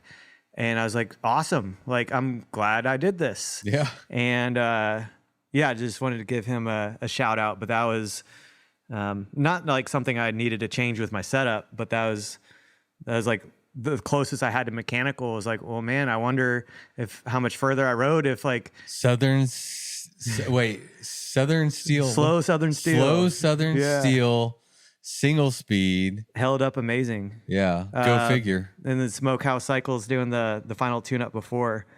So like an insert in the rear tire, and I would do flat pedals again if I was doing single speed again, and that gearing, I think I would do that gearing again, and maybe there's some badass 2.35 tire that exists between now and then where I would change it or whatever. The aero bars, I loved them up high on 50 mil risers. I borrowed those from Jacob. 50 mil too, yeah. No, nice and high, really good. I would have a better headlamp. So the sine wave beacon dynamo light is mediocre as far as a light. I love that you're not charging it. It's like, it's powered by you rolling along, but if you're doing something where you're moving slow, it's flickery or very low. And my headlamp is just an older headlamp I have, very basic AAA batteries. And especially I did the CDT of New Mexico in the dark, and it was just very hard to see and navigate, and that did not work out well. I was thinking, there's so much sunlight, I really don't need to worry about lighting too much.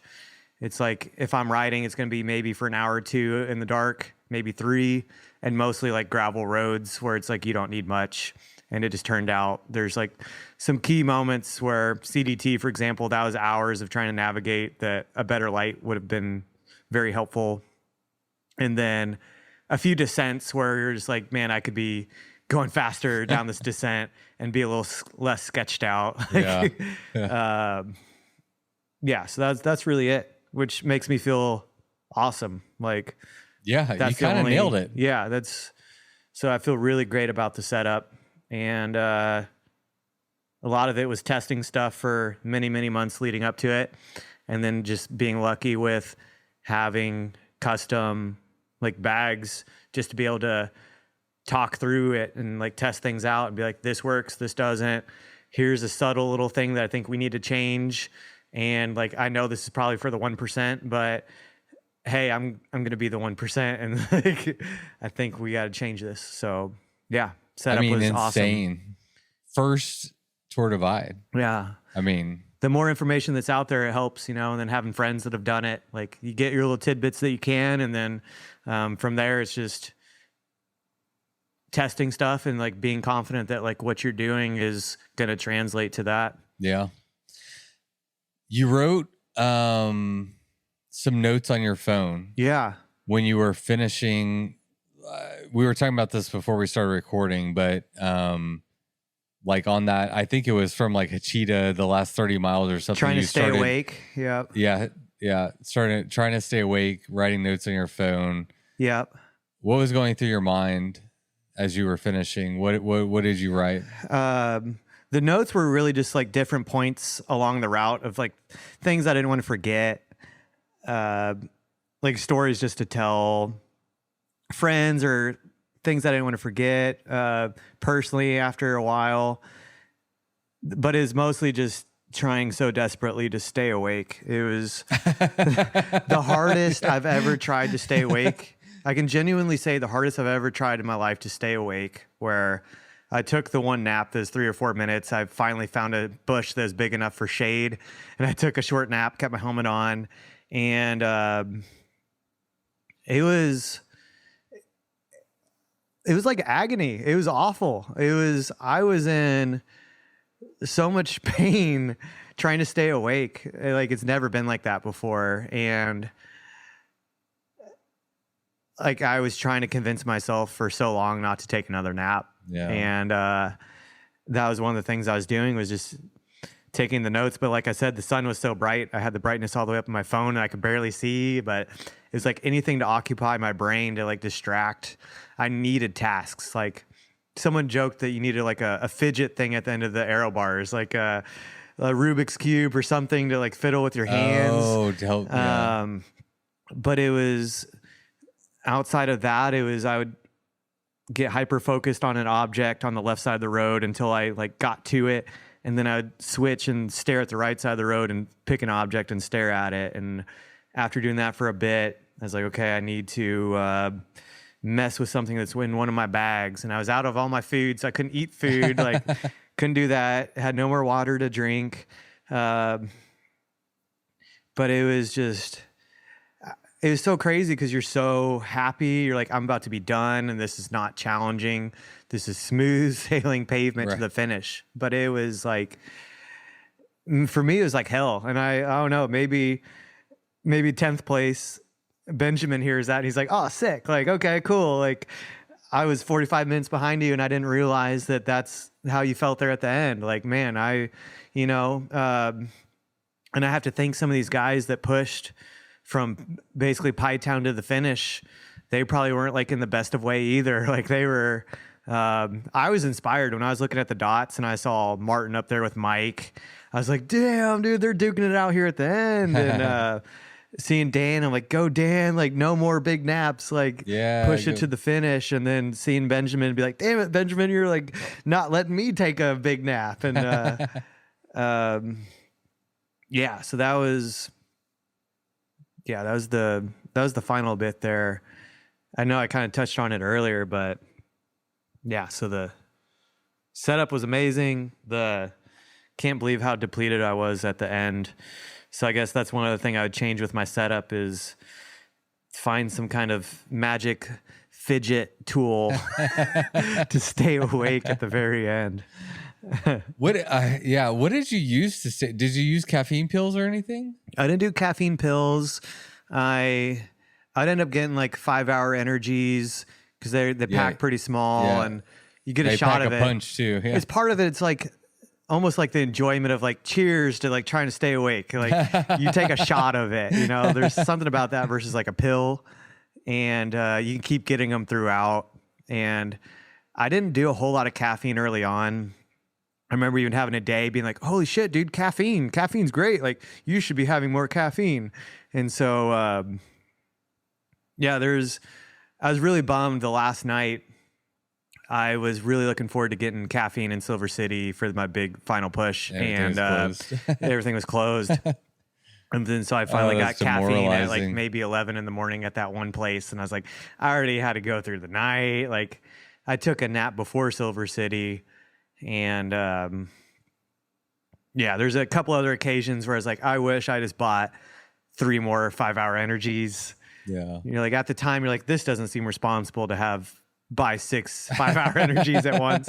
But it can be like, oh, here's a stretch of 20 hours where it's, oh yeah, you had 2 or 3 of them, you went to sleep, and then you had another one when you woke up in the morning. Like, yeah, that ends up being several 5-hour energies, but I would just buy like 2 because I'm like, that seems more responsible. So yeah, caffeine, fair bit, but I definitely could have pushed it more on the caffeine, which anyone that knows me well would be like, what? Because I drink so much caffeine. Yeah, yeah. I drink my fair share. The hardest thing I think about my job, if we call this a job, is ending a podcast. Yeah, knowing how to end it. Well, I have a million questions, and you have a million stories. Yeah. But at some point, we just have to say that was good enough. Yeah. And I think at 12, what are we at? I think that's now. Yeah. It's 12:36 after 3 hours and 4 minutes, something like that. Yeah. It's good enough. Andrew Onermaa. I don't even know what I can say. I'm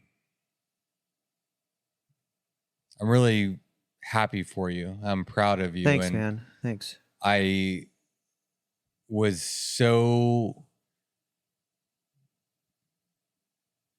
I really focused on your dot, and like I was really rooting for you the whole time, and for you to go and tackle something that I know for you is big, and for anybody who tackles Sort of Bite is big, and for you to have such a great result and a good experience, I'm really happy for you. Thanks, and man. It's truly been a pleasure to get to drive to Arkansas and awesome. And have a chat with you about it for sure. I really appreciate it, and I could feel the love from so many people, and it's that guiltiness of there's so many text messages that I just am never going to reply to, and so many Instagram messages and I know most people understand that. They're just like, they wanted to encourage me, and they weren't expecting to hear anything at all. But yeah, it's like those times I'd turn on the phone and just see it getting blown up. I could just really feel how much people cared and how in tune they were. And yeah, so it means the world. And that was definitely extra like motivating on top of the chasing whatever dots or trying to be top 10. It was just, you kind of feel like that local hero, even if like it wasn't people that were local to Arkansas or whatever. It's just, it had that energy. And yeah, it was awesome. So thanks for letting me share with a lot of the people that were watching so intensely and wanted to hear more because I didn't share shit. So. I know, but that was kind of the fun part about this is like, it's kind of fun going into a podcast when like I have a lot of information and I'm like, oh, what happened here? What happened here? Yeah. But it's also fun to go and be like, I'm going to get to hear about it for the first time, like, all right. I took this photo. This is out on your back patio. You have a paint stir stick. Oh yeah. With mountains drawn on it. And it says, this day is a gift, Tour Divide 2025. What does that mean? On Nate Griffey and I toured up from the border. I guess it was right before we toured. We were kind of like gathering what are final things I need. And I was like, a paint stick would be good in case it's super muddy. Yeah.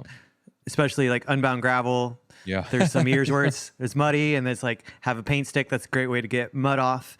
And I was like, I'm going to bring a paint stick. It doesn't take up any space, super light, might come in handy. And after carrying it up to Banff and stuff and having it for a few days, it's like, oh, that's a good downtime activity. Let me decorate my paint stick. Oh, before the divide. Before it started. Yeah. And in the hotel room, I was like, I think it was the day before. And I was like, I need to put something on this still. And Nate's kind of laughing. He's like, oh yeah, you said you were going to do that. You should do that. And it's like, okay, if I'm using this, it's not going to be like the most fun situation. It's like, if I'm using this, it's muddy. Right. I'm like obviously being slowed down. I might be in for many hours of like not ideal conditions. And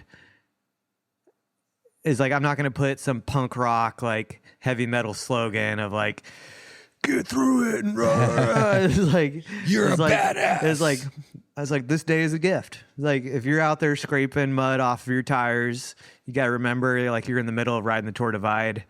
And like, how much you've wanted to do this over the last few years, and you're like, finally get the chance to do it. And so I was like, that's what it is. It's like, you need to just be like grateful in the moment that, hey, how many other people wish that they were scraping mud off of their tires on the Tour Divide right now? Right. So it's a good problem to have. Yeah, it's kind of like, this day is a gift. Just try to keep it positive. And yeah, I used it once pretty briefly.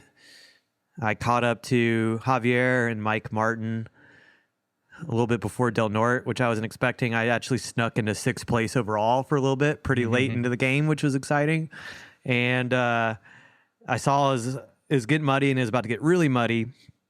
And I kind of paused for a second. I had some music going, and I hear like a whistle and something to the side. I didn't even know something, but it's Javier, and he's like sitting up in his sleeping bag. He's like, hey, he's like, what's up? And I was like, man, what? I was expecting to see you guys here. What's going on? He's like, oh man, it's muddy, it's too muddy.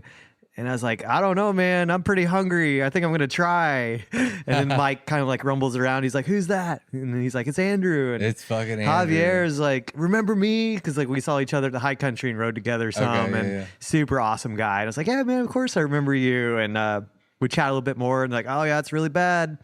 And I'm like, I'm real hungry, man. And it was daylight. And so like, I think I kind of woke them up. They were stuck there for a while. So I did that section for a little bit, and there's once I got off and scraped for a little bit. But being single speed and steel bike, I was just like, man, I can get through a lot right now. And 2.4 inch tires. Yeah, even with it, I took off the front fender, so it gave a little bit of extra, and it was pretty short lived. It was gross for a little bit, but I like was riding in the grass and got through it, and then they caught up to me by the time we got to Del Norte anyway. So it was like, but yeah, that was what the paint stick was for. Carried that all the way. Thought about throwing it away once or twice. Nah. And I was like, oh, you might need it at the end. And then it's like, well, it's made it this far. And yeah, so I have it. And we're going to have to mount it somewhere. Yeah, I'm going to put it somewhere. Yeah. It's got some mud on it too. So yeah. Well, shit. I think we should go to sleep. All right. Congratulations, man. Thanks, seriously. Patrick. Yeah. What a fucking Tour. I mean, that's how you do Tour Divide. I mean, if you're going to do it, balls out, man. Yeah. It's very special. Insane. I loved it. And anyone that's thinking about doing it, keep thinking about doing it, and maybe wait one more year until you have to do it. You know, I think that's the final piece, is wait until you just absolutely have to do it and there's no other choice, and then go do it. And if you have a year where you think you're about there, start making the moves to get ready for it. And if anything says it's not right, then that's fine. Just it's always going to be there. It's always going to be there. And I think, especially for those that really want to pour their heart and soul into it and go super hard, and they don't know if they're willing to do that just yet. Yeah, I think it's the common theme is the people that do really well, that meet some of those goals that they set, is that they just got to a point where they had to. And I think that's something that's really special that we don't find a whole lot in ultra racing. And it kind of requires that dedication. So yeah, I would love to see some more single speeders trying to put down a time like that. And love seeing both the men and women pushing the overall outside of that. And it was a fun year. Every year the top 10 gets more and more competitive. So yeah, it's like the Tour de France, Super Bowl, and everything else wrapped into one for bike packing. Tour de France started today, actually. Yeah. So I'm going to be dedicated dot watcher even more so every year, just being able to relate to all the different places. And yeah, again, thanks for letting me share the story, and let's go sleep. It's been my honor. Cheers, buddy. Right. Cheers. Congratulations. Thanks. If there's anything in there. Podcast over. Bye.